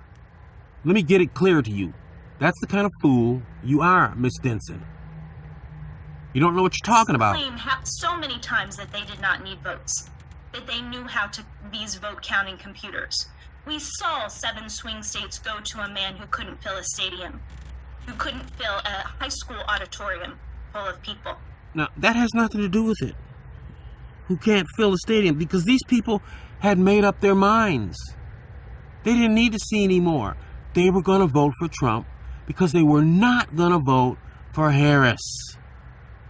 And David Feldman does a analysis of the Harris rallies. They were all about feel good. They were short on substance. And Donald Trump, they didn't need to hear him say it anymore. They weren't going to come to rallies. They had made up their mind they were going to quietly sit home and vote for Trump. Duh. Wake the F up. Wake up. It has nothing to do with the fact that he can't fill a stadium. He pressed on. He had already convinced these people. They were in the cult. And they just didn't believe what the Democrats were saying, that Trump was going to do all of this to destroy the economy. They didn't believe it. They had drank the Kool-Aid, and that was that. You, Miss Denson, are just another one of his followers who ain't that bright, because, after all, you were part of the Trump brigade too. Now, there's plenty of videos all over YouTube, all over the internet, about Trump's history going all the way back to him as a child. There's a website out there, Trump for President, that lists many of the videos. You wake up now? Your lights on? Yeah, lights on, nobody's home. I don't know what to say. She needs to stop. But she's the only person out there hollering this. In less than before we went to sleep on election night. We know that this is not normal. We know that 3.5 million voters of color had their vote canceled because of illegal voter suppression. What kind of fools do you think we are? And you think we're just going to be on board for getting you reelected? Good luck with that in the midterms? No. That's not the question, Jessica. The kind of fools they think you are the kind of fools who are going to do just this right here. Run their mouths and not take legal action. The Republicans are taking action, and it's not right, but it works because they're taking action. They're not talking about it. There's a joke out there that goes like this. A prostitute said she can identify a Republican or a Democrat on the first date. And the person said, how?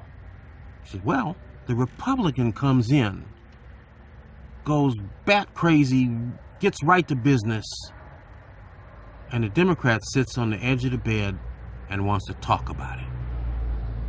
Now, that ain't funny, but that sums it up. Democrats are busy talking. Not only are they talking, they're talking about the wrong stuff. The Booker thing was a stunt. David Feldman, and I will link to David Feldman's show that talks about all of this, behind this. He points all that out. He points out how Harris was all about these feel-good movie star, rallies, and people didn't want to see that. People didn't want to see how they were talking about more private company operations to Medicare, Medicaid. Quite frankly, Medicare, Medicaid has been contracted out, and they somehow think that sending out lots of letters and packages and calling you on the phone is health care. It is not. They don't want to let you choose your own doctor. It's a big, costly operation internally, administratively. Trump's got that much correct. And no one knows the way they're destroying so much stuff. No one knows what's going to come out the other side. But the bottom line is clear. Trump's trying to pay for the $10 trillion he's causing in tax cuts. Tax cuts are theft. They are illegal. You can't just pass tax cuts for the rich because they don't want to be taxed, because they don't need social programs. And they don't care about people who do. These people, Denson included, doesn't know how to look at this properly. You want to get rid of Trump? Very simple. Very simple. Section 3 of the 14th Amendment must be drafted as a resolution, prosecution, complaint, identifying the conduct, like the Supreme Court said, and then publicly proving it by public proof of the conduct. And then it's cast to Congress for a vote. You go to sadpack.com and just read the page. Slowly, you will find out this is the only way it will work. Supreme Court cannot nullify Section 3 of the 14th Amendment, but at the same time, the clarifications that they put on it are completely correct. You need to learn to look at the order as to how is this correct? And you'll see that it's correct. If it was unconstitutional order, you could bring a Section 3 of the 14th Amendment complaint against them in Congress, and Congress could remove them or the justices who have violated the Constitution in rebellion. But that order, that Trump v. Anderson order, is not in rebellion to the Constitution. It simply defines how Section 3 must work. It does leave out an avenue that Section 3 of the 14th Amendment does work by through already existing legislation, which is DC Code 1635-01. And Roberts knew because a guy named Binkley submitted a amicus brief and described exactly how that can work to remove the presidency. Meaning, you can leave him on the ballot, and after he's elected, you can remove him by quo warranto under Section 3 of the 14th Amendment through a federal court that already has jurisdiction. This is where non-lawyers are really, really, really irritating, because you heard earlier she's talking about subscribe, thank you for this. This is how she's making money. And frankly, it's illegal. Providing legal advice and getting money for it and not being a lawyer is illegal. It's just that she doesn't have any one specific client. She's giving out bad legal advice She's making money on it, and she's going to continue to do this because that's how she makes money, through YouTube. It's one of the new things of the new times of today, which actually needs legislation. What's next? Right now, we have to hold each other to the highest standard, especially those who claim and we expect to be on our side. Now is the moment that we must demand the most of them. So there is one person right now, he's not doing Section 3. He's not doing Section 3 yet.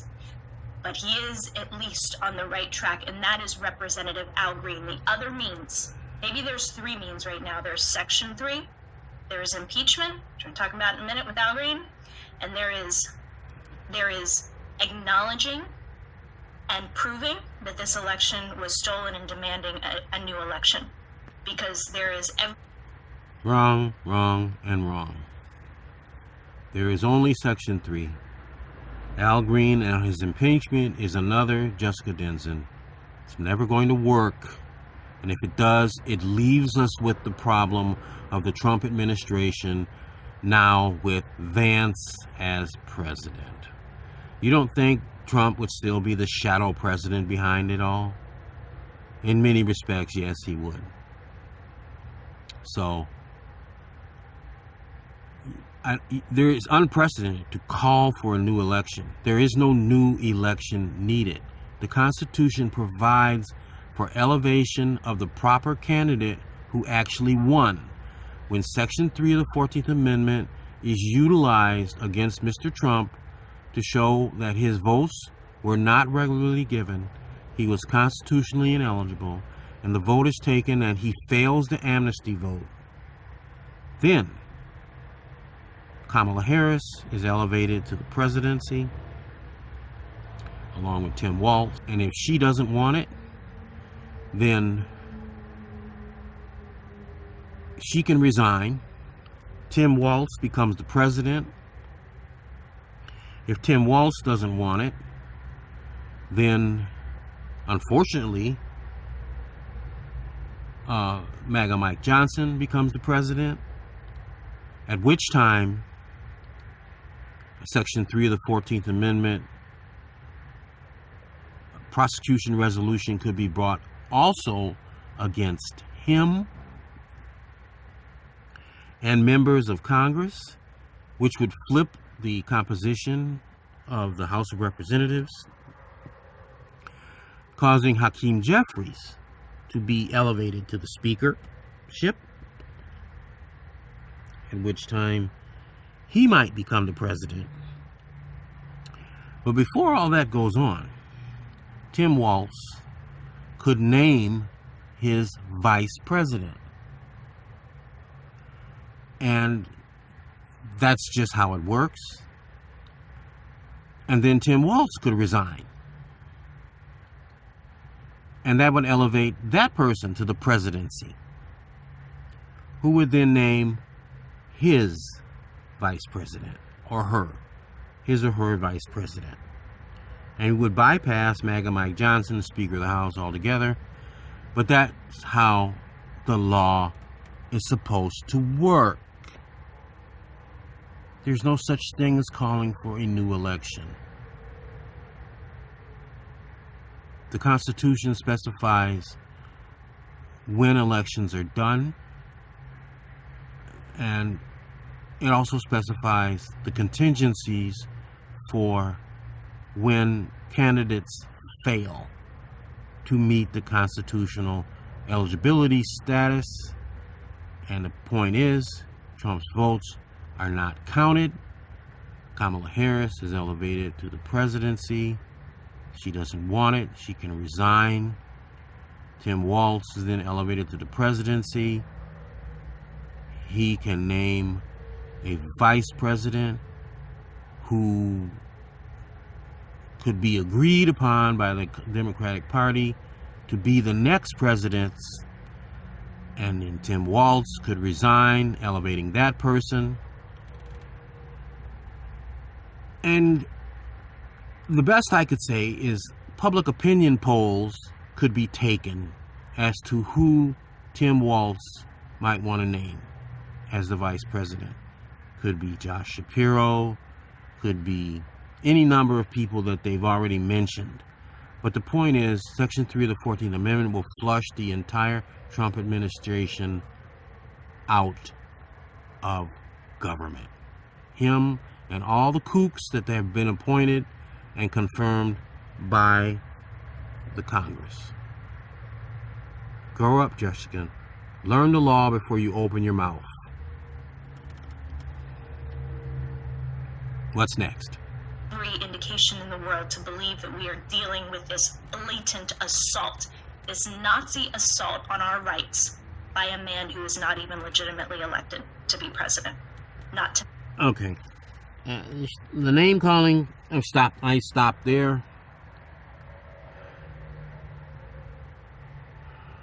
He may not be legitimately elected. The time for that has passed. He does still remain constitutionally ineligible, and that's all you can deal with. And you have to understand the nuances of law. You can't just keep throwing words out there. This is what everybody's doing. They're throwing every word they can out there, hoping something will stick on the wall. It's not going to happen. And no one in Congress is going to get behind this until they can see the other side of the fight. No one will file a resolution until they can see and understand the other side of the fight wins. The Supreme Court has said, we don't have anything to do with this. Take it to Congress. And that's what somebody in Congress is going to have to understand, that that's Trump v. Anderson order says. All it says is a state can't do this. You have to leave him on the ballot. The time to deal with this is January 6, 2025, if he should win. At that point, private legislation can be submitted or an objection can be done to prevent him from taking office because he's constitutionally ineligible because of what he did on January 6, 2021, and any other host of things that are in rebellion to the Constitution. People got stuck on the word insurrection, adjudicated insurrectionist. He is not an adjudicated insurrectionist because the court had no jurisdiction to adjudicate him an insurrectionist. A state court cannot do that. Supreme Court has said that. My God, all this is so simple.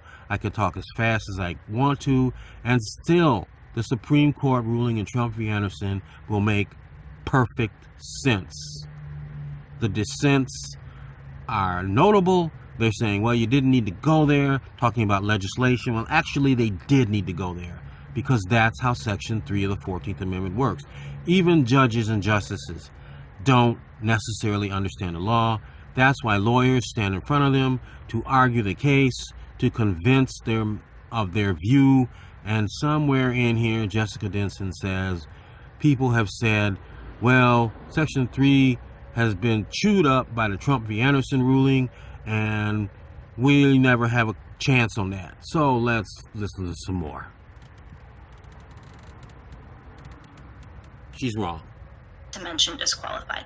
My God, why should we have patience for any of this for 1 second? So on the impeachment front, Representative Al Green, he was one of the speakers, by the way, last week in D.C. at their hands-off rally. And kudos to the 5051 D.C. people. I know they work tirelessly, and I've worked. And we're going to just skip past this. Al Green, he's wrong. He's a 77-year-old man. He's not a lawyer. Impeachment will never work. The founding fathers realized impeachment does not work.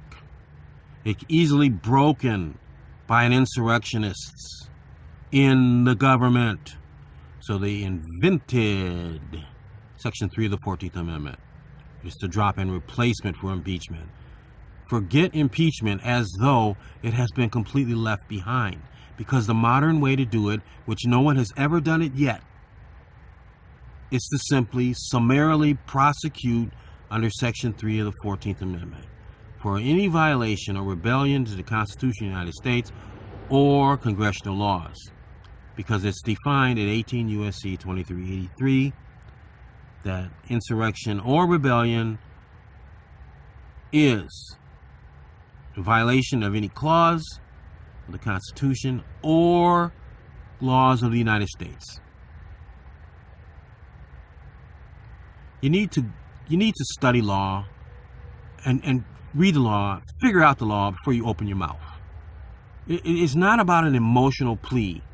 And it's so sad. It's so sad. I do not want to make a video like this. But this woman is nuts. She does not know what she's talking about. She has very impassioned views. And they're not legal. They're wrong. They're wrong. You can't just call names without defining what legal issue is you are calling that name attached to. It's, Trump should have never been certified the winner. Okay, we passed that. But that doesn't mean Congress can't go back at any time, as the Supreme Court says, and fix it. They said the power is plenary. It can be done at any time. If she knew how to read a ruling, she could convince any of these people who she's in contact with to see it differently. But she's a nutcase. She can't do that because she doesn't understand it herself. She just wants to get out here and run her mouth. Well, Worked with them before. They supported us on 314. He said a lot of the same things I said in my speech, and I just want you guys to know this, and I want everybody else out there listening, amplify this message as much as possible. When Representative Al Green, or when I got up there and said Donald Trump needs to be impeached and removed now, do you think the crowd was... It's all about her. It's all about her. All about her. Let's go find the part where she says, people say that Section 3 of the 14th Amendment will never work. was responding, oh, no, wait, it's not time. Just, we absolutely do. What do you think? Do you think that the conversation about impeachment should be normalized by all the Democrats right now? I mean, this is what's so frustrating. They put on their own limitations. Like, I dealt with this with the whole Section 3 conversation. I mean, listen, I understand it's a little bit of an academic thing to have to tackle. We had a really shitty ruling come out in Trump v. Anderson that had a lot of dicta saying we needed new legislation, and I went through so much on this show to debunk the misconceptions that new legislation was needed to enforce Donald Trump's disqualification. Not mandated at all, but even the pro-democracy people read that decision as a barrier to them. Like, can you imagine MAGA taking some piece of something that Democrats do and saying, oh, well, it looks like we might not win there, so we're not even going to try it? Like, that's how I feel like it is with the impeachment conversation. Oh, there's no way we can even win there, so we're not even going to. No, try it. He's committed multiple impeachable offenses on a daily basis. Try it. But it's the classic Simpsons meme, right? Where it's like, we've tried. And she doesn't identify who she's talking about. They may have been valid discussions with somebody, but she needs to call names. She needs to be specific as to who the pro-democracy people are who's saying that's not going to work. The bottom line is, sadpat.com shows you how it works. I'm not going to sit up here and, act like some kind of movie star and put my face on YouTube and, start pouting an opinion. There's no opinion needed here. This is how it works. Plain and simple. What are the constitutional rebellious offenses? What is the public proof it was done? Someone in Congress needs to file the resolution as a prosecution under Section 3 of the 14th Amendment. They need to tell you how that is not legally proper. And the Trump v. Anderson ruling, brief it. debrief it. Show where this is an impediment to enforcing Section 3 of the 14th Amendment. If you can't do that, you're obliged to shut up. That's what one of her previous guests said. If you can't put forward the evidence, I believe it was John Bonifaz, you're obliged to shut up. If it wasn't John Bonifaz, it was Aaron. Here is Dan Goldman on the Bozo Elias show. The guy on the left is Elias. Goldman is on the right. The sad reality is they're both lawyers. If I met Elias in a bar, I would have a hard time believing he's a lawyer. If I met Goldman, I would say, yeah, you're probably a lawyer, but how do you see it that way? Goldman spends a lot of time talking about the Constitution, how we have to stay together and support and defend the Constitution, yet he is doing the opposite. He won't stand up and file the resolution required to remove Trump. He doesn't even talk about its existence, its availability as a tool to a congressional person. There's the URL at the top. There's the title. And there's the date it was posted. Now, granted, this was posted at a time when, before Trump has done all his latest craziness,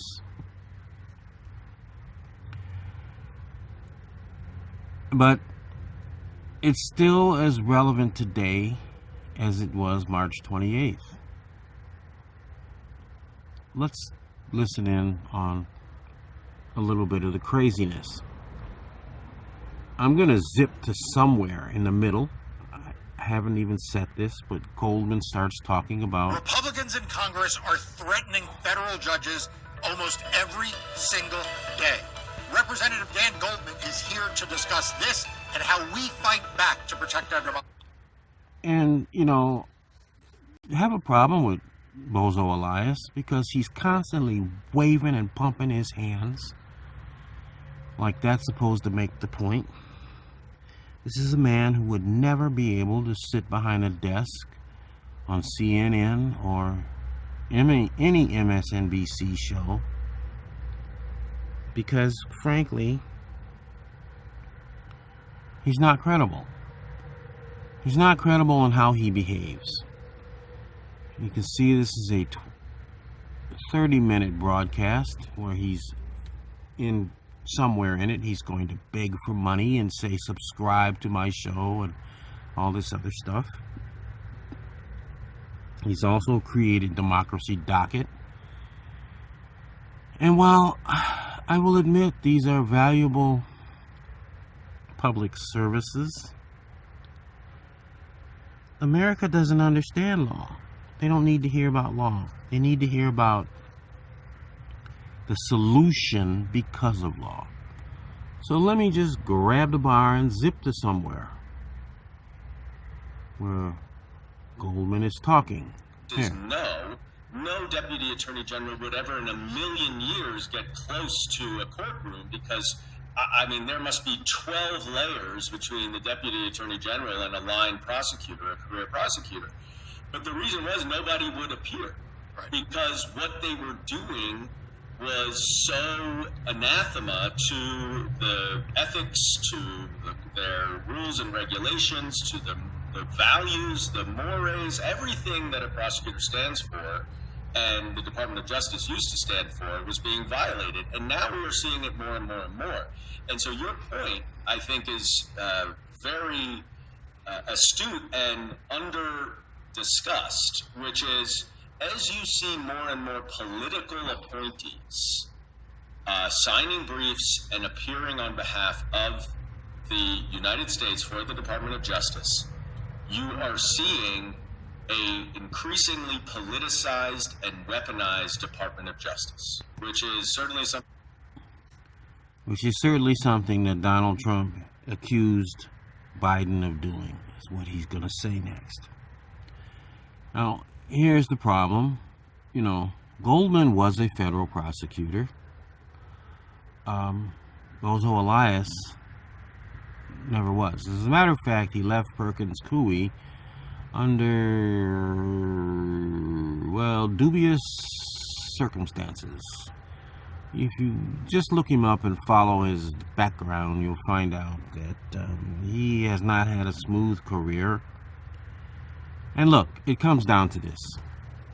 When you go to law school, you spend a lot of time, get into deep debt, studying the law. Then you come out in deep debt, and you'll get a job, possibly, if you're good, at a law firm for approximately $150,000 to $200,000 a year. And then, as a junior associate, and then, you know, if you don't perform well, you're going to get nudged out the door eventually. Because if you don't move up to make partner, you're going to get nudged out the door. And that's the end of the gravy train of $200,000 a year. Either you're on your own, or you find another firm that will take you in. And usually, it's going to be for less money. Members of Congress make $175,000, I think it's $178,000 a year now. The Speaker makes a little more. He gets a dispensation for being the Speaker, so I think he makes like $225,000, and the President makes like $400,000. And you know, you don't even have the standard that you have in a law firm. You can literally do nothing. As a matter of fact, the way Congress is structured, please do nothing, because anything you do may get you thrown out of office by your constituents. The reality is, the way Congress is supposed to be structured is you're supposed to be thrown out of office by other members of Congress if you do things wrong. That's not happening. That's Section 3 of the 14th Amendment. That's not happening. Congress has the power to regulate its own members.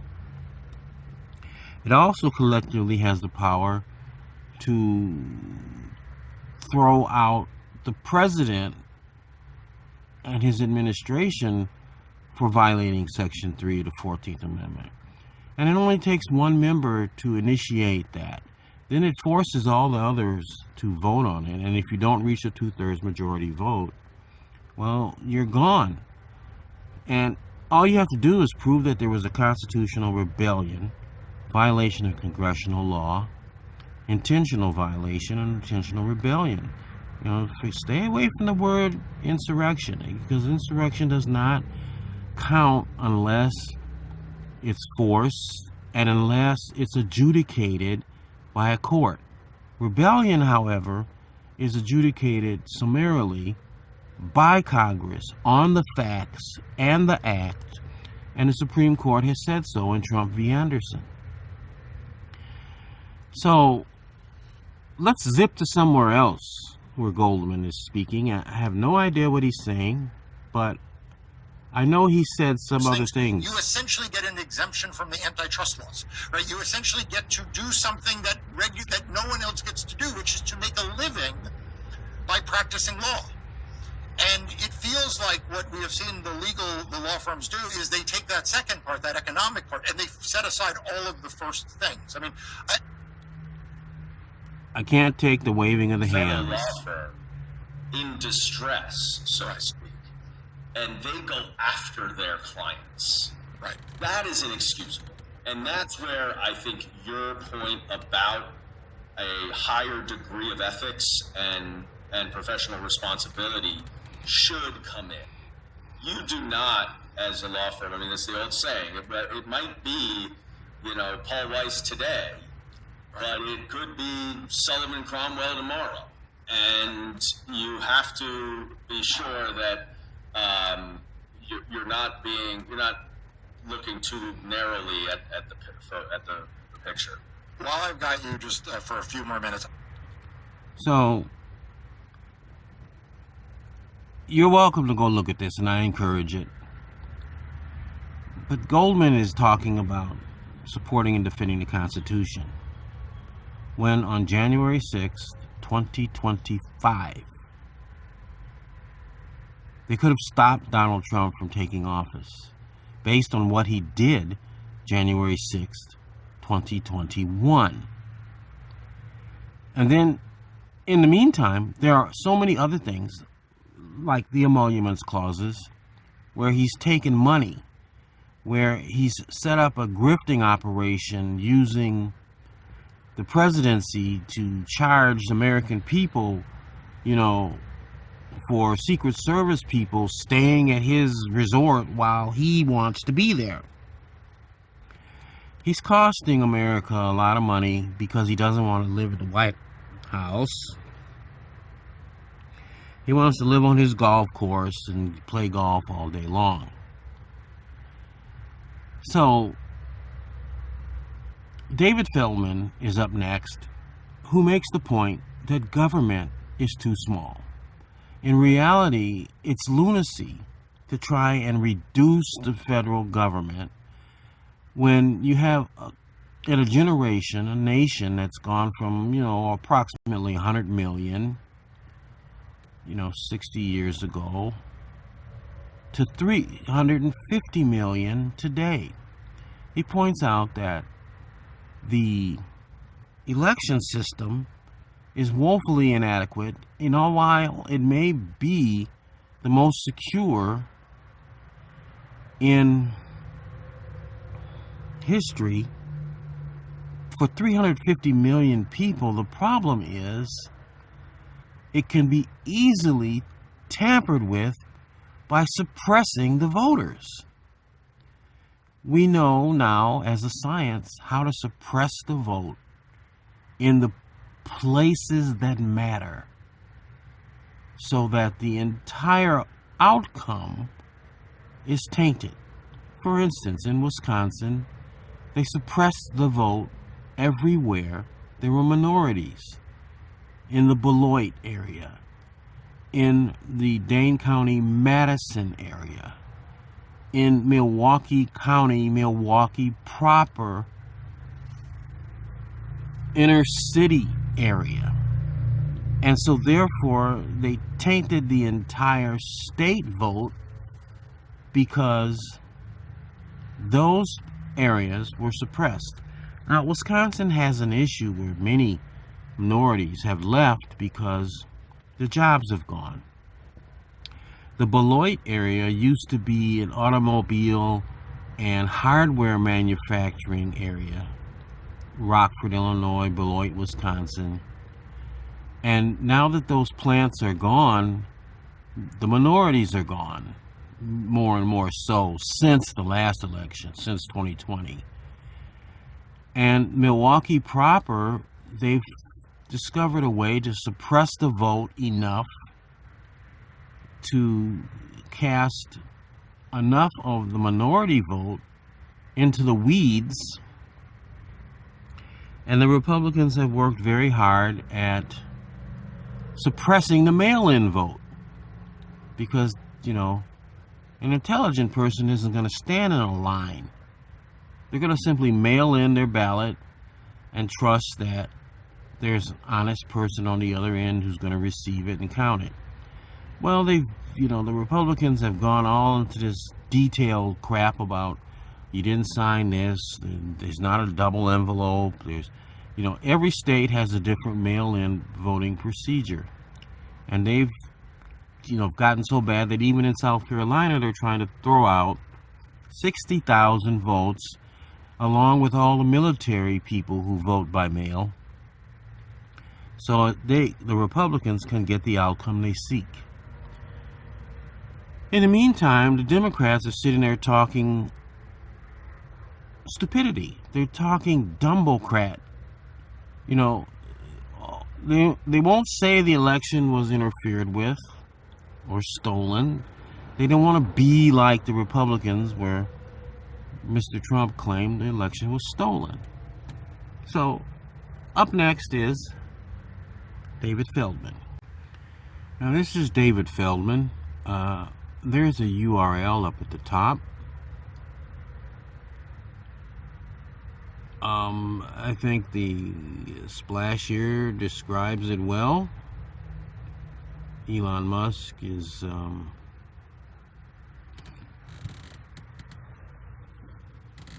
pretty small-brained in himself. Nobody with any intellect would ever get involved with politics except the fool who's trying to run a space program sucking on the federal government. His car company sucked on the federal government to get going. SpaceX sucked on the federal government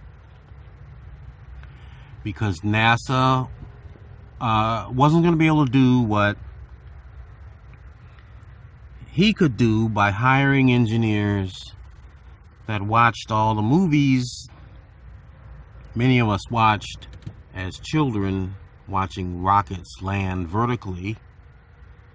There's the date it was posted, April 14th, 2025. And let's see what David has to say. I'm not going to play much of this. Bernie Sanders, 83, appearing at Coachella over the weekend, fresh off his big Los Angeles rally where, alongside Alexandria Ocasio-Cortez, they played to 36,000 with his Fighting Oligarchy tour back on the road. And who cares? What he doesn't seem to understand is most of the American electorate is between 35 and 40 years old, and we're all sick and tired of these old coots, unfortunately, including David, who thinks Bernie Sanders is some kind of answer when he could drop dead tomorrow just as much as Donald Trump could. Now, it's a 1-hour broadcast, as you can see. I'm going to just zip to somewhere in the middle. This is primarily put up here for you to be able to find it and go watch it yourself. This is one of his better broadcasts where he makes the point that government is too small. He cites some statistics about how a generation ago the population was of a certain size and how many people voted, versus today the population is 350 million and how many people voted.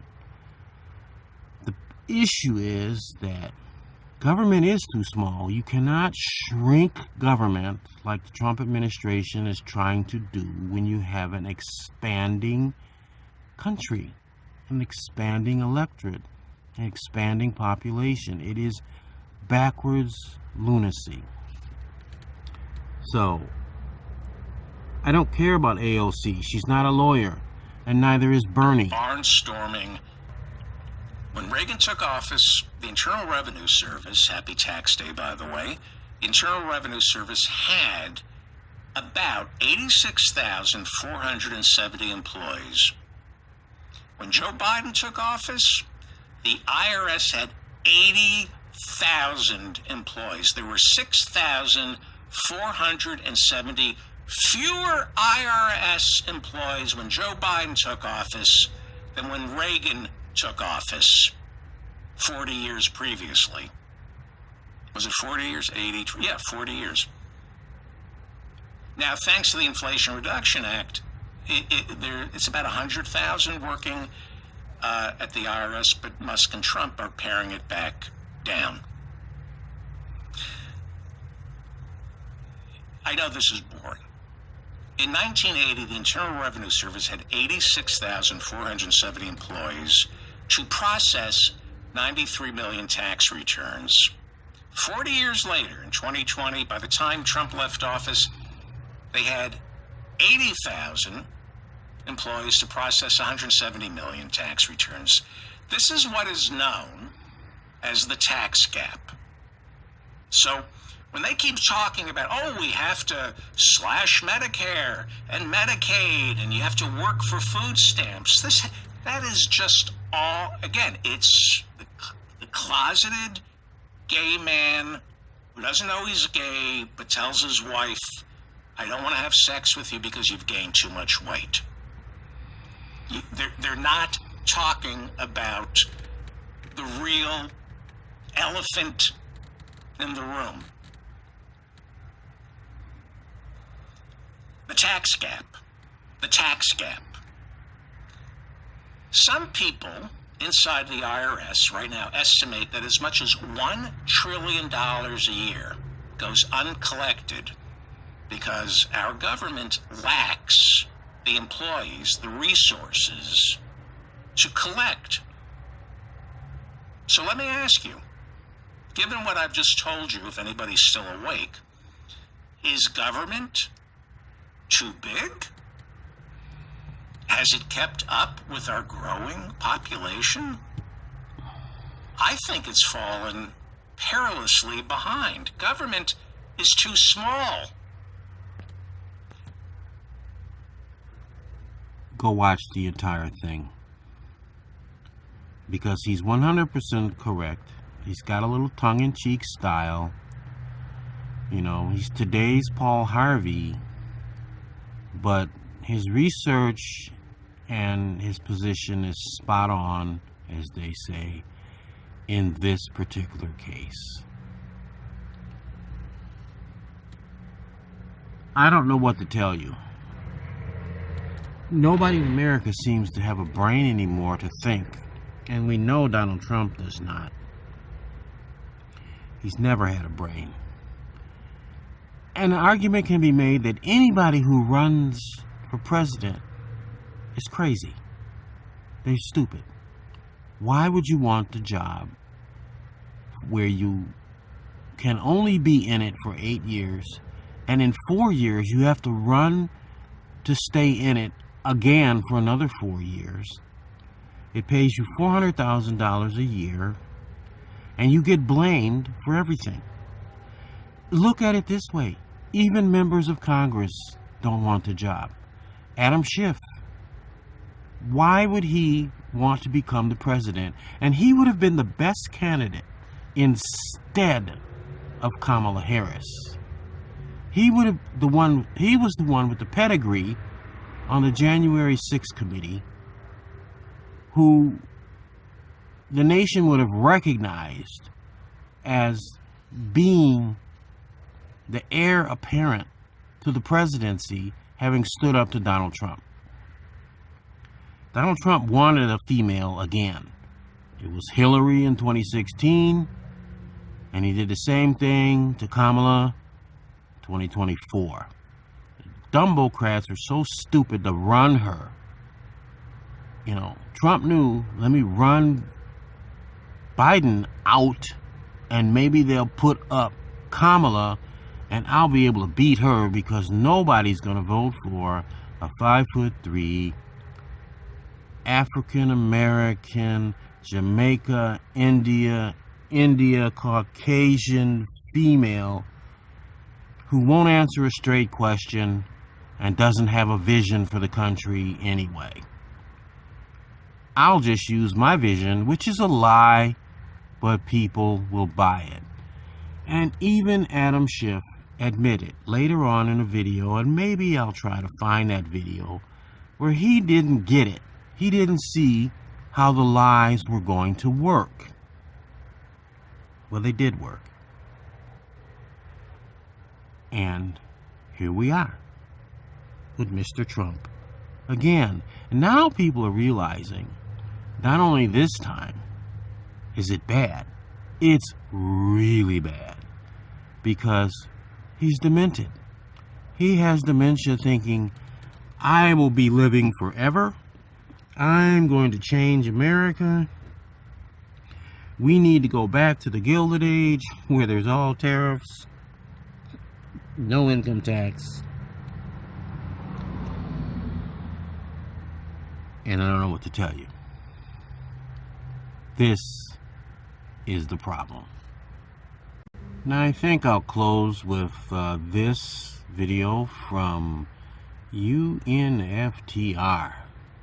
Do you know what that means? It stands for Un-F the Republic.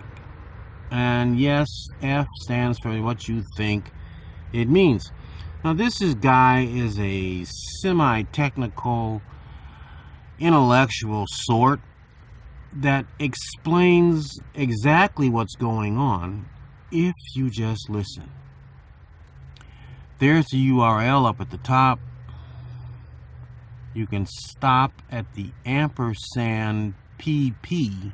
The rest is garbage. The YouTube watch MUGWV, blah blah. Stop at the ampersand PP, and it'll bring up the video. There's the splash, how Trump is torching the world economy. There's the title. There it is, UNFTR Media. And this is the date it was posted, April 15th. So lots of good things coming out on April 15th. Just a little bit of this. So you might have noticed that pretty much everyone, everywhere, is freaking out about everything. Everything related to the economy, at least. Recession fears, egg prices, tariffs are on, tariffs are off.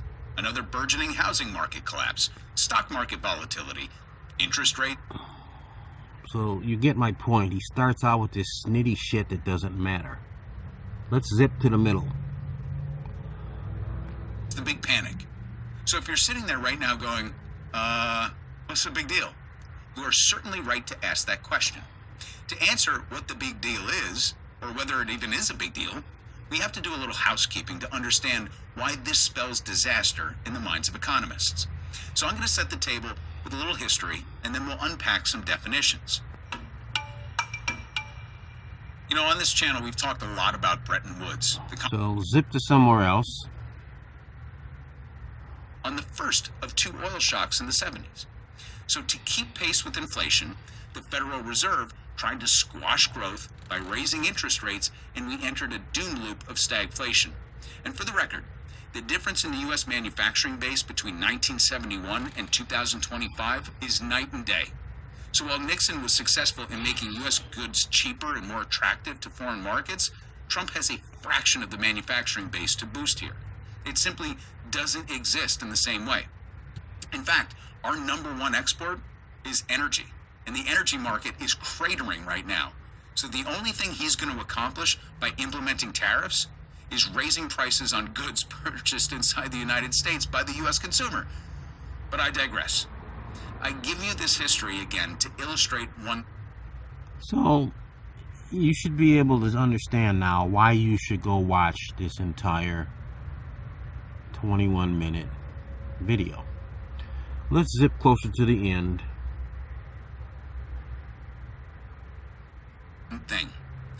There are trade partners, retaliatory threats, the finance news channels, or even Elon Musk.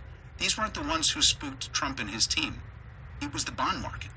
Because the bond market is the market that bets on the two foundations of the global economy, the dollar and the faith that our debts will be paid.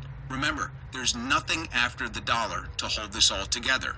There's no gold standard. There's no physical collateral of any kind. Just the promise of a nation to repay its debts. Backstop. So, you get the point. And if you don't get the point, you haven't got a brain. So go watch this. Like and subscribe. Or, or link the video to someone else. Because this isn't about putting a face on the screen. This isn't about making a argument to the American people as a congressperson when I have the power as a congressperson and I won't do my job. Dan Goldman and every other Congress member who gets up complaining about what Trump is doing. This isn't about I screwed up and we screwed up and we let him in as the president and now look at everything he's doing. You Dumbocrats, you did it. You did this. And the world is fragmented and they're all telling the Dumbocrats he needs to go. You need to file the resolution described at sadpack.com, and it can be modified in many ways. But the preamble of that resolution is that the Supreme Court has now explained how Section 3 of the 14th Amendment works, who has the power to enforce it, how it's enforced, how historically it has been shown to be enforced, why a state cannot enforce it, and instead of being mad at the order, read the order for what it actually says and get up under it. Trump can be thrown out, and when he's thrown out, his entire administration is thrown out with him because he was never a legitimate president. Because Congress skipped the step of the amnesty vote and they counted votes not regularly given, which means they were unlawful. Forget the not lawfully certified, because you can't prosecute voter suppression. That's a not lawfully certified vote because they wouldn't let everybody vote, so they're not lawfully certified. There's only two classes: not regularly given, that has to do with the candidate, in personam, as I said earlier, and the not lawfully certified, which has no component in constitutional law whatsoever, and you can't do anything about it. It makes no sense to have a discussion on it, although it can be used along with Section 3 of the 14th Amendment to show that not only was the vote not regularly given, the votes given were not lawfully certified because they weren't lawfully allowed and taken. So, as they say, hit like and subscribe. But in this case, copy the link to this video and send it to friends. Thanks for watching.